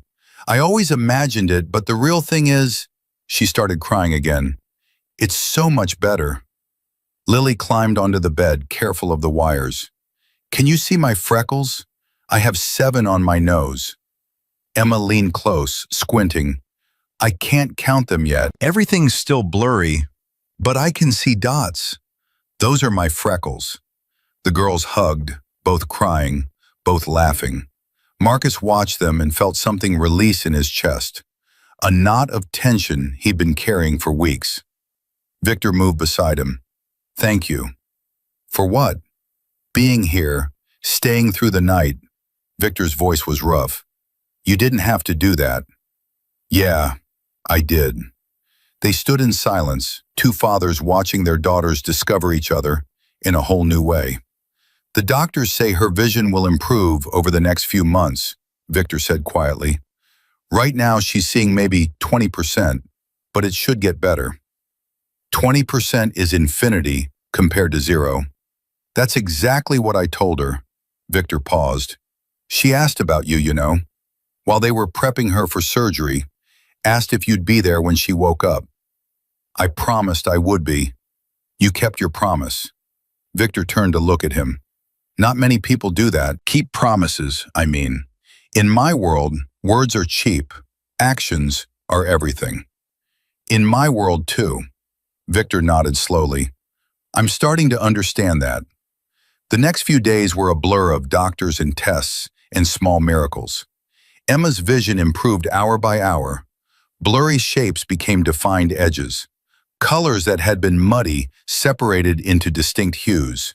She spent hours just looking at things, her hands, the ceiling, the faces of everyone who entered her room. Marcus, come here. He walked to her bedside. What is it? I want to see your face properly. The light's better now. He leaned close, slightly self-conscious. Emma studied him with an intensity that made him want to look away. You look tired, she announced. Thanks a lot. No, I mean, you look like someone who works really hard. Your eyes have these little lines around them, and your forehead has this wrinkle right here. She pointed. Lily has the same wrinkle when she's worried. Does she? I think it means you worry about the same things. What kind of things? Emma smiled. Each other. Marcus's throat tightened. You know what else? Emma continued. You're not as scary as I thought. You thought I was scary? A little. When you first found me, your voice was deep and you were big, and I couldn't see you, so I imagined this giant, scary man. She giggled. But you're not scary at all. You're soft. Soft? Your eyes, they're soft. Like Daddy's, but different. Daddy's eyes are sad even when he's happy. Yours are hopeful even when you're sad. Marcus didn't know what to say to that. It's a good thing, Emma added. Hopeful is good. That's what I see when I look at you. Hope. Victor took Emma home a week later. The clubhouse transformed overnight. Harsh lights replaced with softer ones. Sharp corners padded. Every surface scrubbed clean of anything that might hurt adjusting eyes. The bikers, these terrifying, tattooed men, moved through the building on tiptoe, speaking in whispers, treating Emma like she was made of spun glass. You're being ridiculous, Emma told Hank after he apologized for the third time for making too much noise. Just want you comfortable, little miss. I'm not a baby. I just had surgery. You're the boss's princess. That makes you everyone's princess. Emma rolled her eyes. I can do that now. Roll my eyes. Lily taught me. Lily teaches you lots of things. She's my best friend. Best friends teach each other stuff. Marcus brought Lily to visit every day. The girls were inseparable, spending hours in Emma's room, talking about everything Emma could now see. Okay, describe that color, Lily would say, pointing at something. Blue? What kind of blue? There are kinds? Yes, that's sky blue, but the pillow is navy blue, and your cup is like robin's egg blue. How do you know all these names? My crayon box. Crayons have the best color names. Emma absorbed everything. Colors, shapes, the way light changed throughout the day, the difference between a smile and a smirk. Marcus is smiling at us right now, she told Lily one afternoon, but it's a different smile than Daddy's. What's different about it? Daddy smiles with his mouth. Marcus smiles with his whole face. See how his eyes get all crinkly? Lily studied her father. You're right. I never noticed that before. Marcus felt exposed in a way he couldn't explain. Emma saw things no one else noticed, maybe because she'd spent so long seeing nothing at all. 3 weeks after surgery, Victor called Marcus to the clubhouse. "We need to talk. Alone." They sat in Victor's office, door closed. The biker king looked worse than Marcus had ever seen him. Gaunt, gray, the cancer announcing its presence in ways that couldn't be hidden anymore. "How are you feeling?" Marcus asked. "Like death warmed over, but that's not why I called you here." Victor pulled out a folder. The doctors did new scans. Cancer's spreading faster than they thought. Marcus's stomach dropped. "How fast?" 6 months, maybe less. Victor said it flatly, like he was reading a weather report. "They want to start aggressive chemo. Might buy me another year. Are you going to do it?" "Don't know yet." Victor stared at the folder. "Chemo means I'll be sick, weak, unable to run the club, unable to take care of Emma. But it might save your life. Might, or it might just make my last months miserable." Victor looked up. "What would you do?" Marcus was quiet for a long moment. "I'd fight. For Emma. Even if the odds were terrible, even if it hurt, I'd want every possible second with her.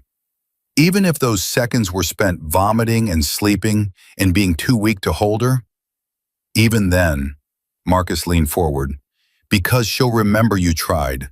She'll know you didn't give up. That matters, Victor. It matters more you think." Victor's jaw tightened. "The club's going to find out. Can't hide chemo. They'll smell blood in the water. Some of them will try to make moves. Let them try. You've got loyal men. I've got men who are loyal to strength. Minute I look weak, that loyalty gets tested." "Then don't look weak," Marcus shrugged. "You've been fooling people your whole life. What's another few months?" Something like admiration flickered in Victor's eyes. "You're tougher than you look, Brennan." "I've had practice." Victor nodded slowly. Then he pushed the folder across the desk. "These are the updated guardianship papers. I want you to sign them." "I already signed." "These are different. These make you Emma's legal guardian, effective immediately, not just if something happens to me." Victor's voice hardened. "I can't be what she needs anymore, not while fighting cancer. She needs stability, routine, someone who can be there every day." Marcus's heart pounded. "You're asking me to take her now?" "I'm asking you to let her live with you. I'll still see her, still be her daddy, but you'll be the one making sure she gets to school, making sure she eats, making sure she doesn't feel like her whole world is falling apart." "Victor, don't say no." Victor's voice cracked. "Please, I've never begged anyone for anything in my entire life, but I'm begging you now. Take care of my little girl." Marcus looked at the papers, at the trembling hands of the man who'd once terrified him, at the desperation of a father facing his own mortality. He picked up the pen and signed. Telling Emma was the hardest thing Victor had ever done. They sat together in her room, Victor, Emma, Marcus, and Lily. 4 people bound by circumstances none of them could have predicted. "Baby girl, I need to tell you something." Emma's newly seeing eyes found his face. She'd gotten better at reading expressions. What she saw in his made her go very still. "You're sick." Victor flinched. "How did you know?" "I can see it now. The way you look, the way you move." Her voice trembled. "You're really sick, aren't you?" "Yeah, princess, I am." Victor took her hands. "The doctors found something bad inside me. They're going to try to fix it, but it's going to take a long time, and I'm going to be very tired." "How tired?" "Too tired to take care of you properly." Emma's face crumpled. "But I just started seeing you. I just learned what you look like. You can't." "I'm not going anywhere." Victor pulled her close. "I'm going to fight this with everything I've got. But while I'm fighting, I need you to stay with Marcus and Lily. Just for a while." Emma went rigid in his arms. "You're sending me away?" "No, never. I'm keeping you safe, with people who love you." "But I want to be with you." "I know, baby, I know." Victor's voice shattered. But watching me get sick, that's not something a little girl should see. And if I'm too weak to help you, too sick to be there when you need me, I don't care. I want to stay with you. Emma, Marcus spoke gently. Look at me. She turned, tears streaming down her face. Your daddy's not abandoning you. He's trying to protect you, the same way he's always protected you. Marcus knelt beside her. You'll see him all the time, every single day if you want. But at night, you'll come home with us. Me and Lily. We'll be your family too. I don't want another family.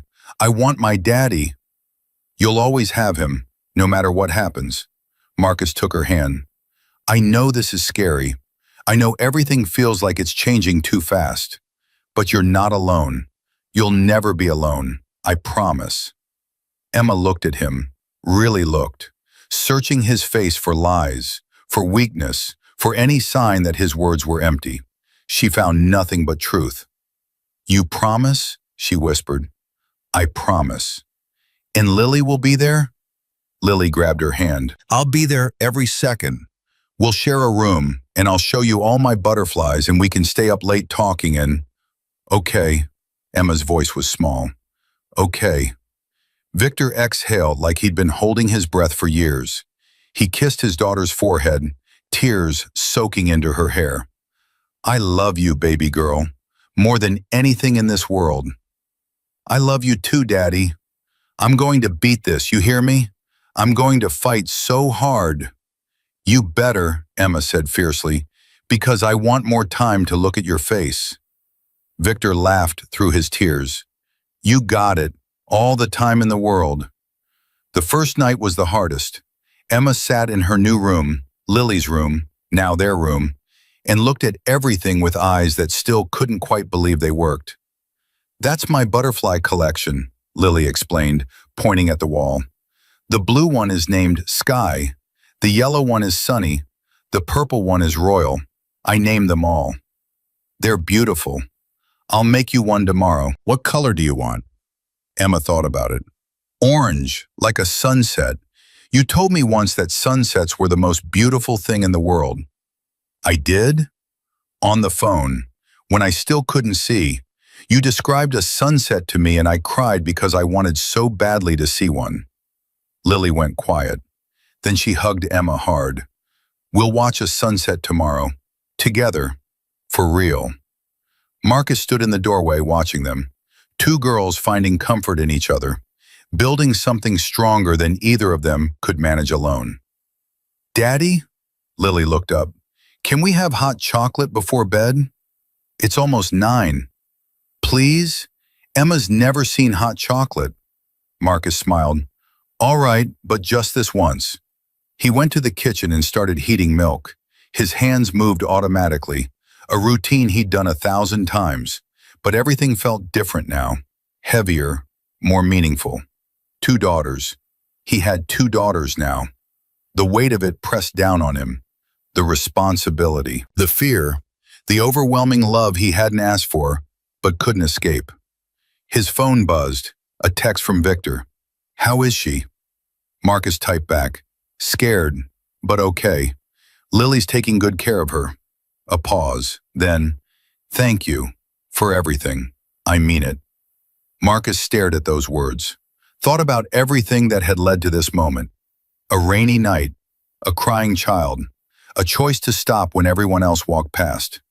You do the same for me, he typed back. Damn right I would. Marcus smiled and finished making hot chocolate. The weeks that followed blurred together. School, homework, meals, bedtimes. The ordinary rhythms of parenthood doubled. Emma adjusted slowly. She startled at sudden sounds, flinched at unexpected movements. The world was too bright, too loud, too overwhelming for eyes that had spent 8 years in darkness. But she never stopped trying. Marcus, look at this. She held up a math worksheet. Every answer correct. In handwriting that was shaky, but legible. That's amazing, sweetheart. You're getting so much better. Lily helped me. She says I hold my pencil wrong, but that's okay because my way works too. Your way definitely works, Emma beamed. It was still strange seeing her expressions. For so long she'd communicated through voice and touch alone. Now her face lit up with emotions he could actually see. Can we visit Daddy today? He promised to show me his motorcycle. Let me call and check if he's feeling up to it. Victor answered on the first ring. How is she? Good. Asking to visit. A long pause. Chemo hit hard this morning. I don't want her to see me like this. She's tougher than you think. I know how tough she is, that's not the point. Victor's voice roughened. I don't want her memories of me to be a sick man in a hospital bed. Then get out of the hospital bed, go outside, let her see you fighting. Silence. You're pushy, Brennan. You know that? I've been told. Another pause. Okay, bring her. But don't say I didn't warn you. Victor looked worse than Marcus expected. The chemo had ravaged him. His beard was patchy. His skin was gray. He'd lost 20 pounds easily, and the leather vest that had once looked intimidating now hung loose on his frame. But when Emma walked through the door, his eyes lit up. Princess! She ran to him, arms wrapping around his waist. Daddy, I missed you so much. Missed you too, baby girl. He held her tight, closing his eyes. How's my beautiful daughter? Good. Great. She pulled back to look at him. You look skinny. Victor laughed. Medicine makes it hard to eat. You should have more ice cream. Ice cream always makes me feel better. Maybe I'll try that. Emma reached up to touch his face. Your beard is different. Yeah, it's falling out a little. I don't care. I like it anyway. She smiled up at him. Can I see your motorcycle now? Victor glanced at Marcus. Marcus shrugged. All right, princess. Let's go look at the bike. They walked to the garage together, Victor moving slowly, Emma adjusting her pace to match. The motorcycle sat in the center of the space, chrome gleaming under fluorescent lights. Whoa! Emma's eyes went wide. It's huge! Biggest one in the club. Can I sit on it? Victor hesitated. Are you sure? Please, Daddy? He lifted her carefully onto the seat. Her hands found the handlebars, gripping them with wonder. This is where you sit? Every day. Well, used to be every day. Emma's face fell. Because you're sick. Yeah, can't ride when you're doing chemo. Too dangerous. Emma was quiet for a moment. Then she looked at him with eyes full of determination. When you get better, will you take me for a ride? Victor's throat worked. Baby girl, promise me you'll get better and take me for a ride. He stared at his daughter, at the stubbornness he recognized as his own, at the hope she'd somehow kept alive despite everything. I promise, he said hoarsely. When I get better, I'll take you on the longest ride you've ever seen. Emma smiled. Good, now show me how everything works. 3 months passed. Victor's condition stabilized. The chemo was working, slowly, painfully, but working. The cancer stopped spreading, started retreating. It's a miracle, the doctor said. I've never seen someone respond this well. Victor didn't call it a miracle. He called it stubbornness. Told you I'd fight, he said to Marcus during one of their daily calls. That little girl's not losing her daddy, not yet. How do you feel? Like garbage, but alive garbage. Victor almost sounded like himself. How's Emma? Happy, thriving, made 3 friends at school last week. 3? Victor's voice caught. She's never had friends before, not real ones. She's got a whole life now. School, friends, sleepovers, no kid stuff. Marcus paused. You should be proud. I am. I'm also jealous as hell. Victor sighed. You're getting all the good moments, the everyday stuff. I'm stuck here fighting a war inside my own body. You're winning that war. Doesn't feel like winning. Marcus let the silence stretch. Then he said something he'd been thinking for weeks. Come live with us. Victor went quiet. What? You're stable enough to leave the medical center. The house has room. Emma needs you, and you need her. I can't impose. You're not imposing. You're family. The words came out before Marcus could stop them. We're all family now, whatever that means. Victor didn't respond for a long time. You sure about this? I've never been more sure of anything. Victor moved in 3 days later. It was awkward at first. A dying biker king navigating a cramped house full of children's drawings and butterfly collections. He took up too much space, made too much noise, complained about the coffee being too weak. But slowly something shifted. Emma started coming to his room every morning, climbing into bed beside him to watch cartoons. Lily followed, then Marcus, until the four of them were piled together like a strange, mismatched family.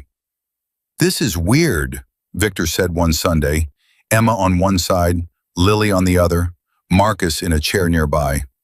Good weird or bad weird? I don't know. Victor looked around.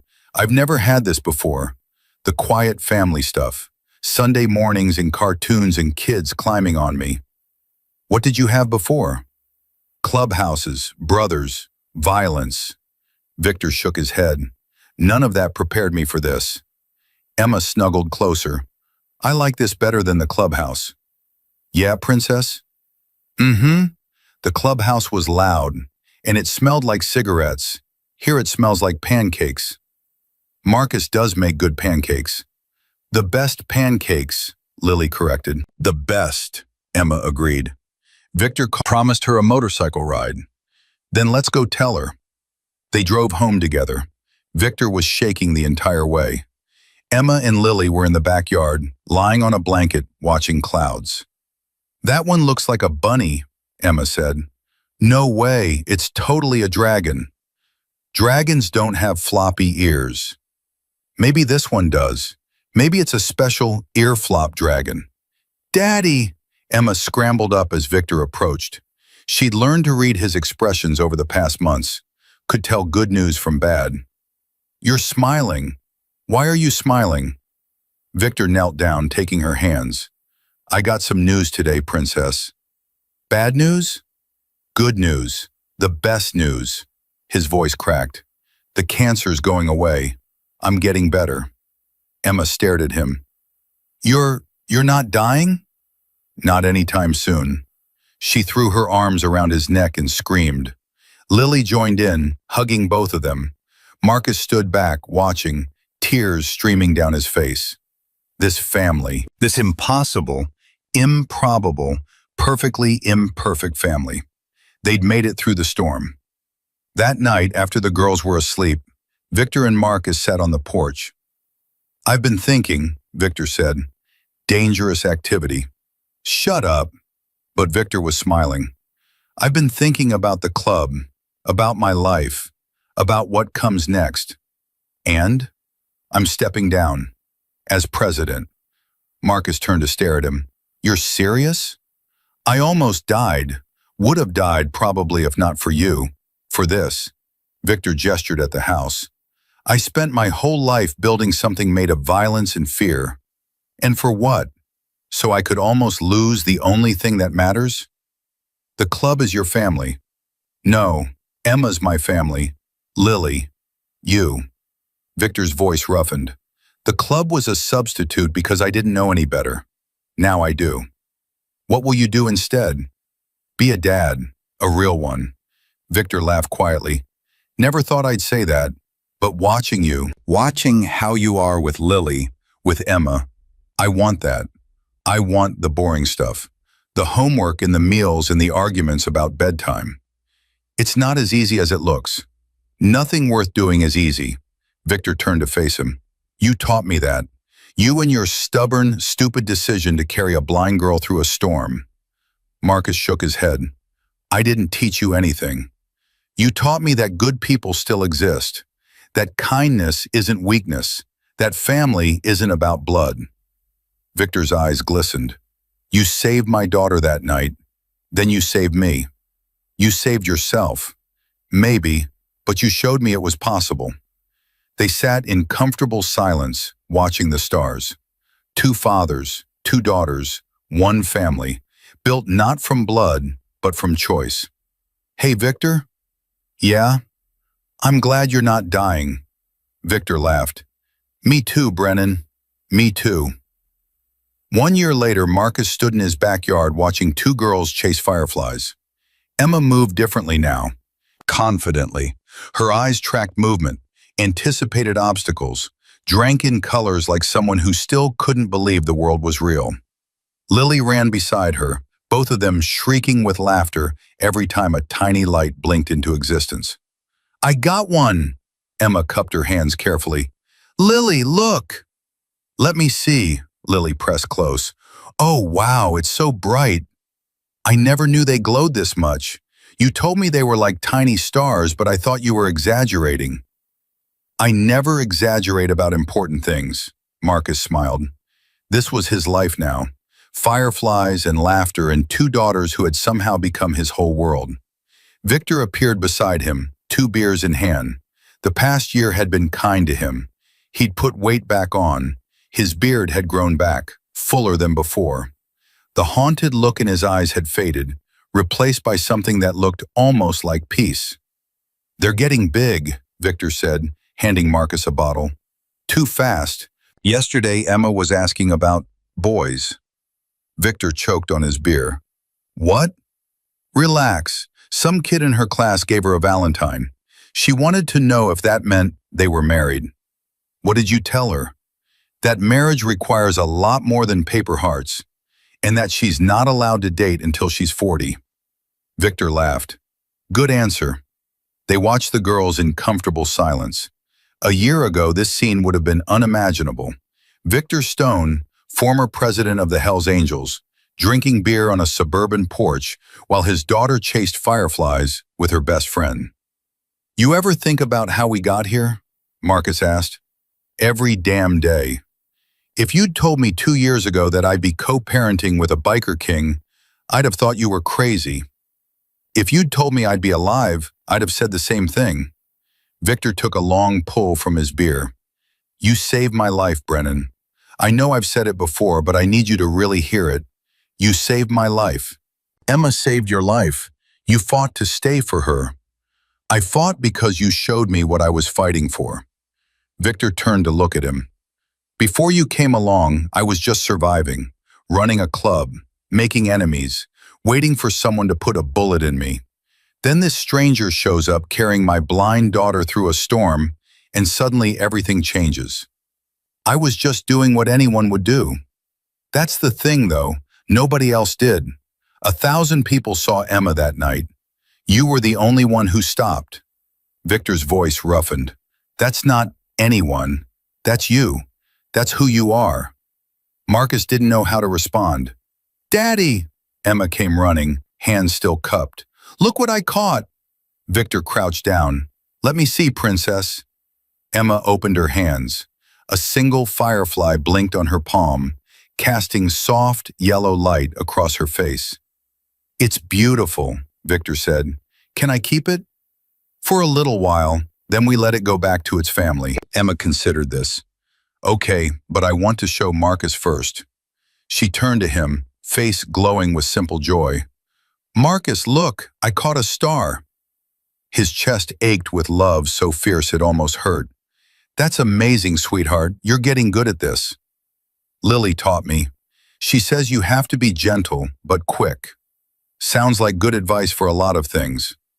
Emma nodded seriously, then released the firefly into the night. They all watched it blink away into the darkness. Daddy? Emma looked at Victor. You promised me something. Victor's expression shifted. He knew exactly what she meant. I remember. You said when you got better, you'd take me for a ride. On your motorcycle. I did say that. You're better now, right? Victor glanced at Marcus.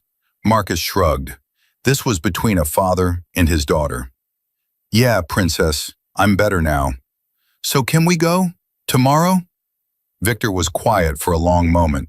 The club was behind him now. He'd handed leadership to Hank 6 months ago, walked away from everything he'd built. The motorcycle still sat in his garage, unused since the diagnosis. Yeah, he said finally, we can go tomorrow. Emma's face lit up brighter than any firefly. Really? Really, first thing in the morning. She threw her arms around him, nearly knocking him off balance. Thank you, thank you, thank you. Lily tugged Marcus's sleeve. Can we go too? That's up to Victor. Of course you can come. Victor ruffled Lily's hair. Wouldn't be a proper ride without the whole family. The word hung in the air. Family. Said so naturally, like it had always been true. Maybe it had. Morning came too fast and not fast enough. Emma was up at dawn, bouncing around the kitchen like a pinball. Is it time yet? Can we go now? Breakfast first, Marcus said firmly. Nobody rides on an empty stomach. But I'm too excited to eat. Then you're too excited to ride. Emma deflated. That's not fair. Life's not fair. Eat your pancakes. She grumbled but complied, shoveling food into her mouth with barely contained impatience. Lily ate more slowly, watching her sister with amusement. You're going to choke, Lily observed. No, I won't. I'm a professional eater. That's not a thing. It is now. I just invented it. Victor appeared in the kitchen doorway, leather jacket over his shoulders. He looked like himself again, the version of himself that had terrified Marcus on that first night at the clubhouse. But his eyes were different now. Softer, brighter. Ready, princess? Emma launched herself from her chair. Yes, yes, yes. What about you, Lily? You ready for your first ride? Lily nodded eagerly. Marcus taught me about motorcycle safety. I know all the rules. Is that right? Victor raised an eyebrow. Like what? Hold on tight. Lean when the driver leans. Don't put your feet down until we stop completely. She ticked off each point on her fingers. And always wear a helmet because brains are important. Victor laughed. That's exactly right. Your dad taught you well. They walked to the garage together. The motorcycle sat under a tarp, untouched for over a year. Victor pulled the cover off slowly, reverently. Emma gasped. It's so shiny. Kept her clean even when I couldn't ride. Victor ran his hand along the chrome. This bike was my father's, then mine. Someday, he trailed off, looking at Emma. Someday what? She asked. Nothing, princess. Just thinking about the future. Marcus understood. Victor was imagining Emma grown up, maybe riding this same bike. A legacy passed down through generations, not of violence, but of freedom. All right, helmets on. They had 4 helmets. Marcus had bought extra ones months ago, just in case. Emma's was purple with butterfly stickers that Lily had added. Lily's was yellow, matching her favorite color. Victor straddled the bike, hands finding familiar positions. For a moment, he just sat there, eyes closed, breathing deep. You okay? Marcus asked quietly. Better than okay. Victor opened his eyes. I'm home. He kicked the engine to life. The roar shook the garage, vibrating through Marcus's chest. Emma laughed with pure delight. That's so loud. That's the sound of freedom, princess. Victor grinned. Now climb on. Emma settled behind her father, arms wrapping around his waist. Her face was radiant, a blind girl who could finally see, about to take her first motorcycle ride with the father she'd almost lost. Marcus helped Lily onto his own bike, a smaller machine he'd bought 3 months ago, mostly for practical transportation, partly for moments like this. Hold on tight, baby girl. I know, Daddy. I read all the rules. Reading and doing are different things. I'm good at both. Marcus laughed despite his nerves. His daughter, fearless and smart and everything he'd ever hoped she'd be. They rode out together. Victor led, Marcus following. The morning air was crisp, the sun just starting to warm the pavement. They took back roads, avoiding traffic, letting the world blur past in streaks of green and gold. Emma's laughter carried on the wind, pure, unrestrained, the sound of a child experiencing something magical for the first time. Marcus watched her, this girl he'd carried through a storm, who'd changed everything he thought he knew about family. She leaned into curves with natural instinct, trusting her father completely. Lily's arms tightened around his waist as they accelerated. "This is amazing," she shouted over the engine. "I know. Can we do this every day?" "Maybe not every day, but often. Promise?" "Promise." They rode for an hour, stopping at a hilltop that overlooked the valley. The four of them sat on a guardrail, watching the sun climb higher. "I can see everything," Emma breathed. "The whole world." "Pretty incredible, isn't it?" Victor said. "I didn't know there was so much space. When you can't see, you think the world is small. Just sounds and touches and smells. But it's huge. It's so huge." "Sometimes I forget that myself." Victor put his arm around her. "Thanks for reminding me." Emma leaned into him. "Thanks for not dying." Victor chuckled. "You're welcome." "I mean it."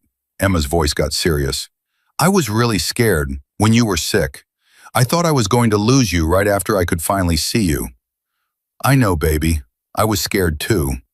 But you fought, like Marcus said you would." Victor glanced at Marcus. "Yeah, I did.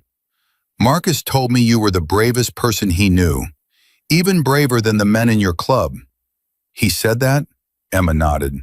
"He said fighting cancer was harder than fighting bad guys. Because with bad guys, you know who to hit.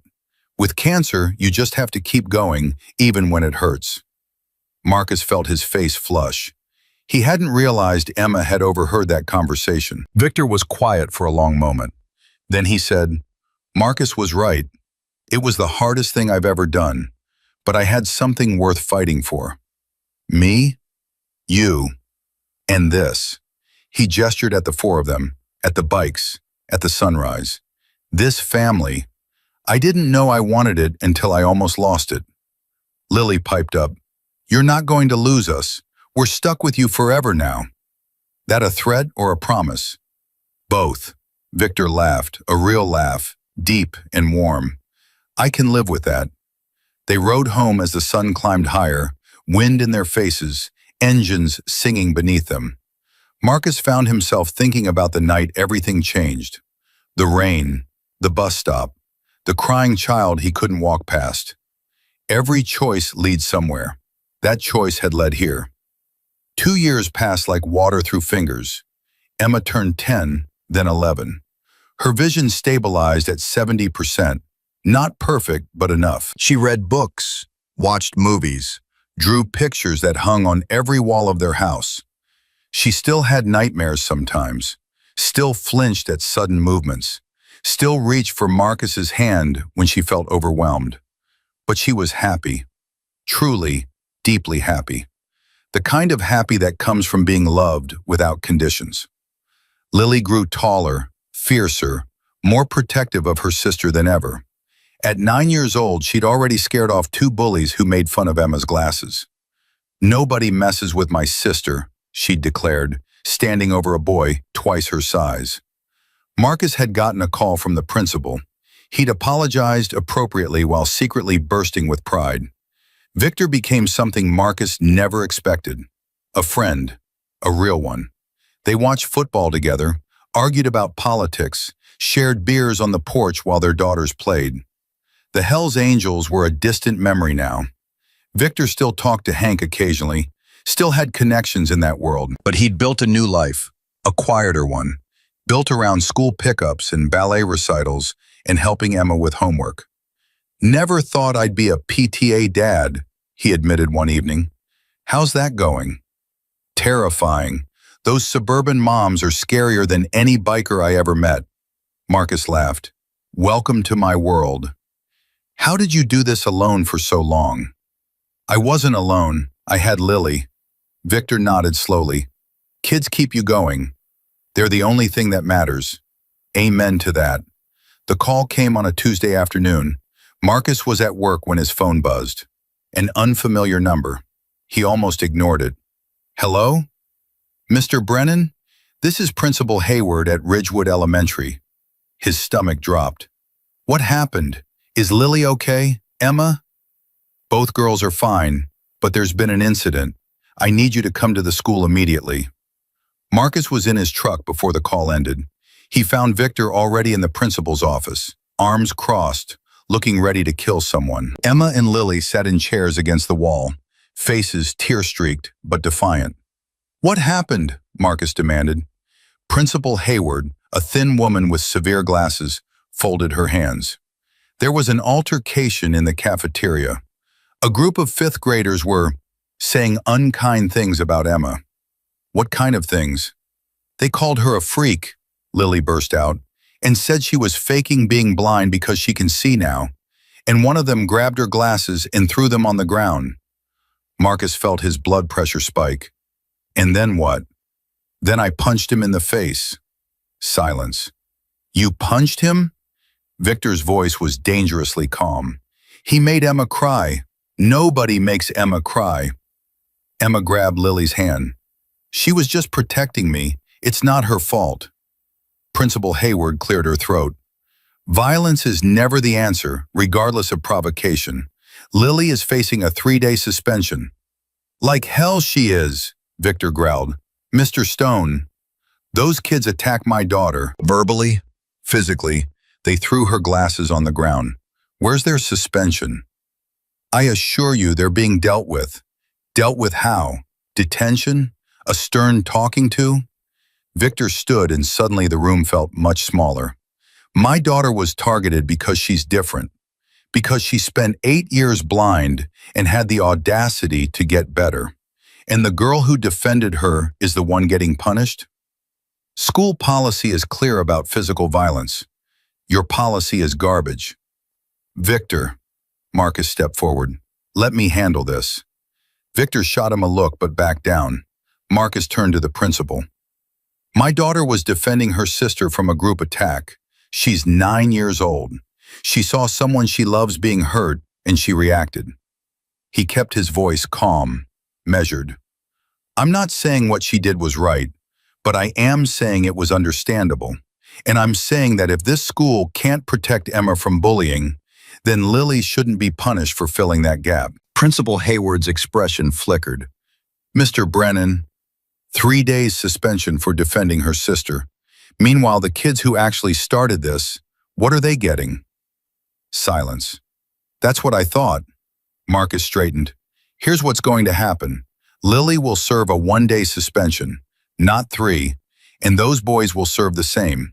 If this happens again, if anyone targets Emma for her disability, I'm going to the school board, and the press, and anyone else who'll listen." The principal's face tightened. "Are you threatening me?" "I'm making a promise, the same way I made a promise to both of my daughters that I'd protect them." Marcus held her gaze. "1 day, for everyone involved. That's fair." A long pause. "Fine. 1 day, for all parties." Marcus nodded. "Thank you for your time." He gathered both girls and headed for the door. Victor followed, silent but seething. In the parking lot, Lily burst into tears. "I'm sorry, Daddy, I know hitting is wrong, but they were being so mean to Emma and I couldn't." Marcus knelt down and pulled her into a hug.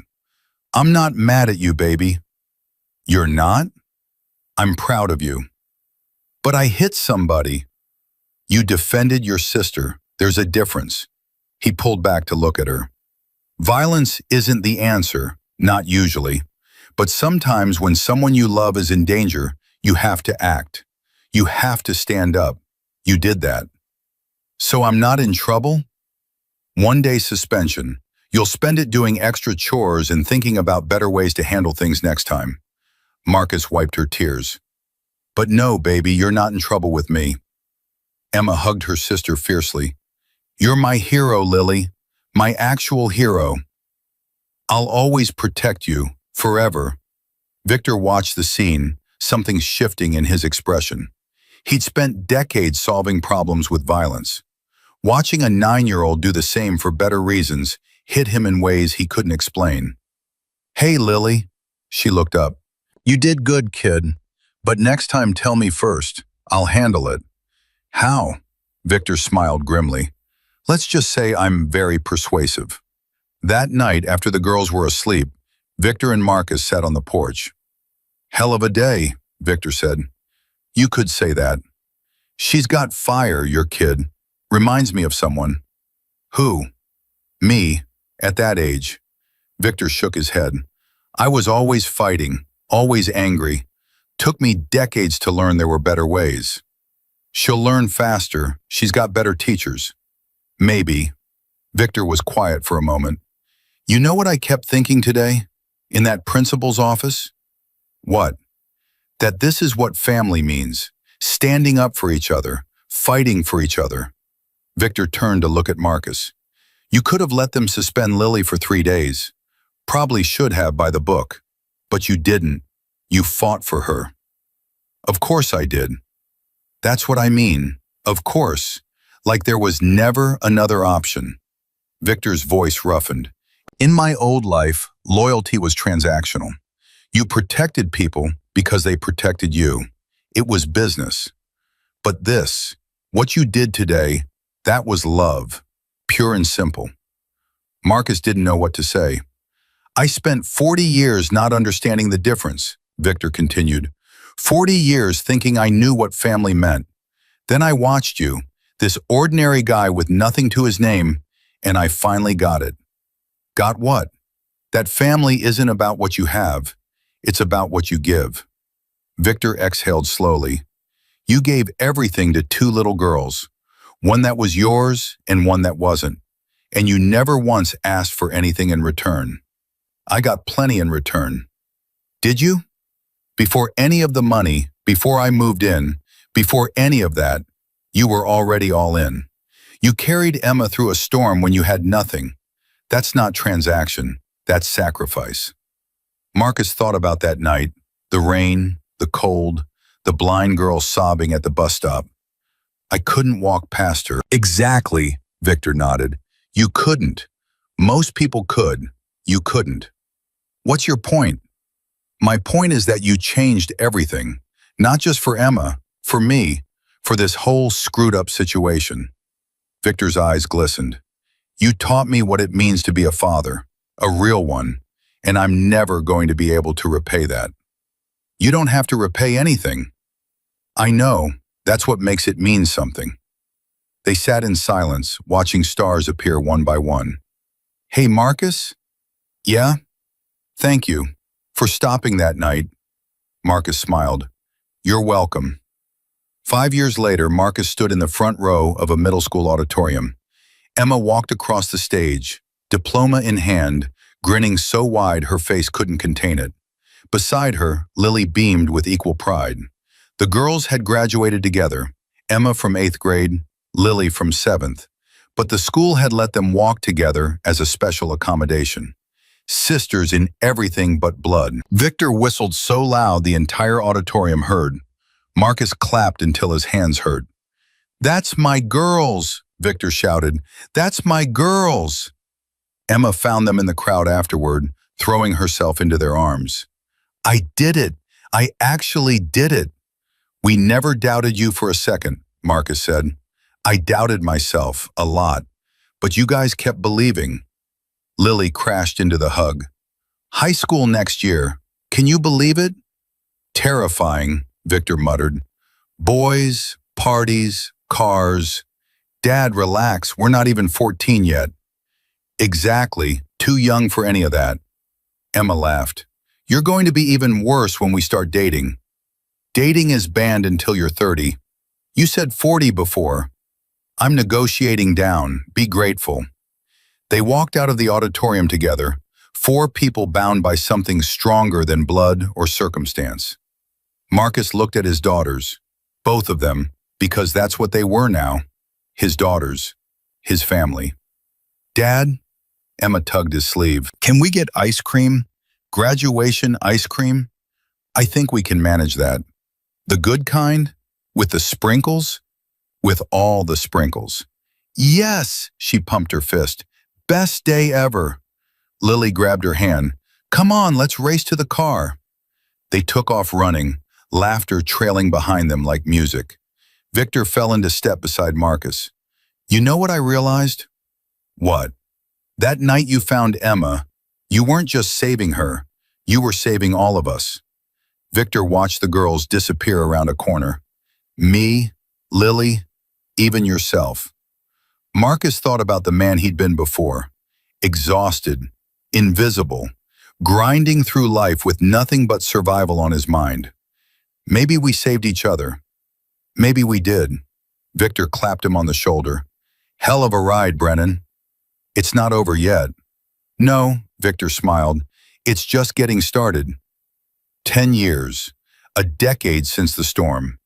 Marcus stood in his backyard, watching preparations for Emma's 19th birthday party. She moved through the crowd with confidence, laughing with friends, hugging relatives, every inch the young woman he'd helped raise. Lily was there too, 18 now, fierce and brilliant. She'd been accepted to 3 colleges, chose the one closest to home so she could stay near her sister. Can't leave Emma, she'd explained. We're a package deal. Victor sat in a lawn chair, gray hair and weathered face, but healthier than he'd been in years. Cancer-free for a decade now. A miracle he never stopped being grateful for. Speech time, someone yelled. Emma stood on a small platform, microphone in hand. Her eyes, those eyes that had once seen nothing, swept across the crowd. I'm supposed to say something meaningful, she began. Something about turning 19 and becoming an adult and blah, blah, blah. Laughter rippled through the crowd. But I don't want to talk about that. I want to talk about the people who got me here. She looked at Victor. My dad, who fought death itself so he could watch me grow up, who gave up everything he built so he could be present for everything that mattered. Victor wiped his eyes. My sister Lily. Emma smiled at her. Who punched a boy in the face because he made me cry, who never let me feel different or broken or less than, who taught me that love isn't about fixing someone, it's about standing beside them. Lily was crying now too. And Marcus, Emma's voice cracked, the man who found me on the worst night of my life, the man who carried me through a storm when nobody else would stop, the man who became my father in every way that matters. Marcus couldn't breathe. I was blind when you found me, Emma continued. Literally blind. But you saw me anyway. You saw someone worth saving. Someone worth loving. She laughed through her tears. You were just trying to walk home to your daughter, and somehow you ended up with 2. The crowd was silent. Family isn't about blood. It isn't about where you come from, or what you look like, or whether you can see the world clearly. Emma raised her glass. Family is about who shows up, who stays, who carries you when you can't walk alone. She looked directly at Marcus. Thank you for showing up, Dad. Thank you for staying. Thank you for carrying me. Marcus walked to the platform without thinking, climbed up, pulled his daughter into his arms. I love you, he whispered, so much. I love you too. Emma held him tight. My real dad, my forever dad. Victor joined them, then Lily. The 4 of them stood tangled together, crying and laughing and holding on like the world might try to tear them apart. It wouldn't. Nothing would. Not anymore. Later that night, after the guests had gone and the girls had collapsed into bed, Marcus walked to his front porch. The same porch where he'd sat with Victor so many times. The same porch where they'd watched fireflies and talked about fathers and daughters and the strange paths life takes. He thought about that rainy night, about a crying blind girl, about a choice that seemed small at the time. Stop or keep walking. Help or look away. Save a stranger's child or protect yourself. He'd chosen to stop, to help, to save. And in doing so, he'd been saved himself. Victor appeared beside him, 2 beers in hand. Same ritual, different meaning now. Hell of a speech, Victor said. Hell of a daughter. Daughters, plural. Victor handed him a bottle. We did all right, Brennan, all things considered. We did more than all right. They clinked bottles and drank in silence. The moon rose over Ridgewood. The same moon that had watched Marcus carry Emma through the storm. The same moon that had seen Victor weep over his daughter's hospital bed. The same moon that had witnessed 2 broken families become one. You know what I think about sometimes? Victor asked. What? What would have happened if you'd kept walking that night? If you'd just gone home to Lily and left Emma at that bus stop. Marcus had thought about it too, many times. She would have been found eventually. Someone else would have stopped. You don't know that. No, I don't. Victor was quiet for a moment. I think about it differently. I think that night was fate. You and Emma. The storm, the timing, all of it. Like the universe knew she needed you specifically. I don't believe in fate. Neither did I. Until I watched my blind daughter learn to see. Until I beat cancer that should have killed me. Until a stranger became my brother. Victor turned to look at him. Some things can't be explained, Marcus. They can only be accepted. Marcus thought about Sarah, about losing her the day Lily was born, about the years of grinding survival that followed. Maybe Victor was right. Maybe fate existed. Maybe everything that had happened, the pain, the loss, the loneliness, had been leading to that bus stop on a rainy Thursday night.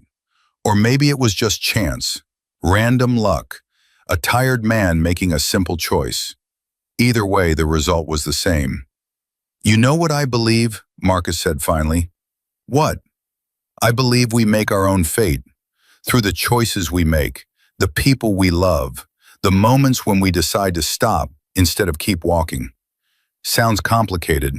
It is, Marcus smiled, but it's also simple. Love the people in front of you.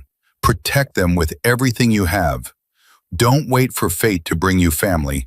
Build it yourself, one choice at a time. Victor nodded slowly. That's a good philosophy. Took me 40 years to figure it out. Better late than never. They finished their beers as the moon climbed higher. Somewhere inside the house, two daughters slept peacefully. Safe, loved, protected. A decade ago, Marcus Brennan had been invisible, a nobody. A tired, single father walking through a storm with nothing but his daughter's face pulling him forward. Then he heard a child crying, and he stopped. That single choice, that moment of simple human kindness, had changed everything.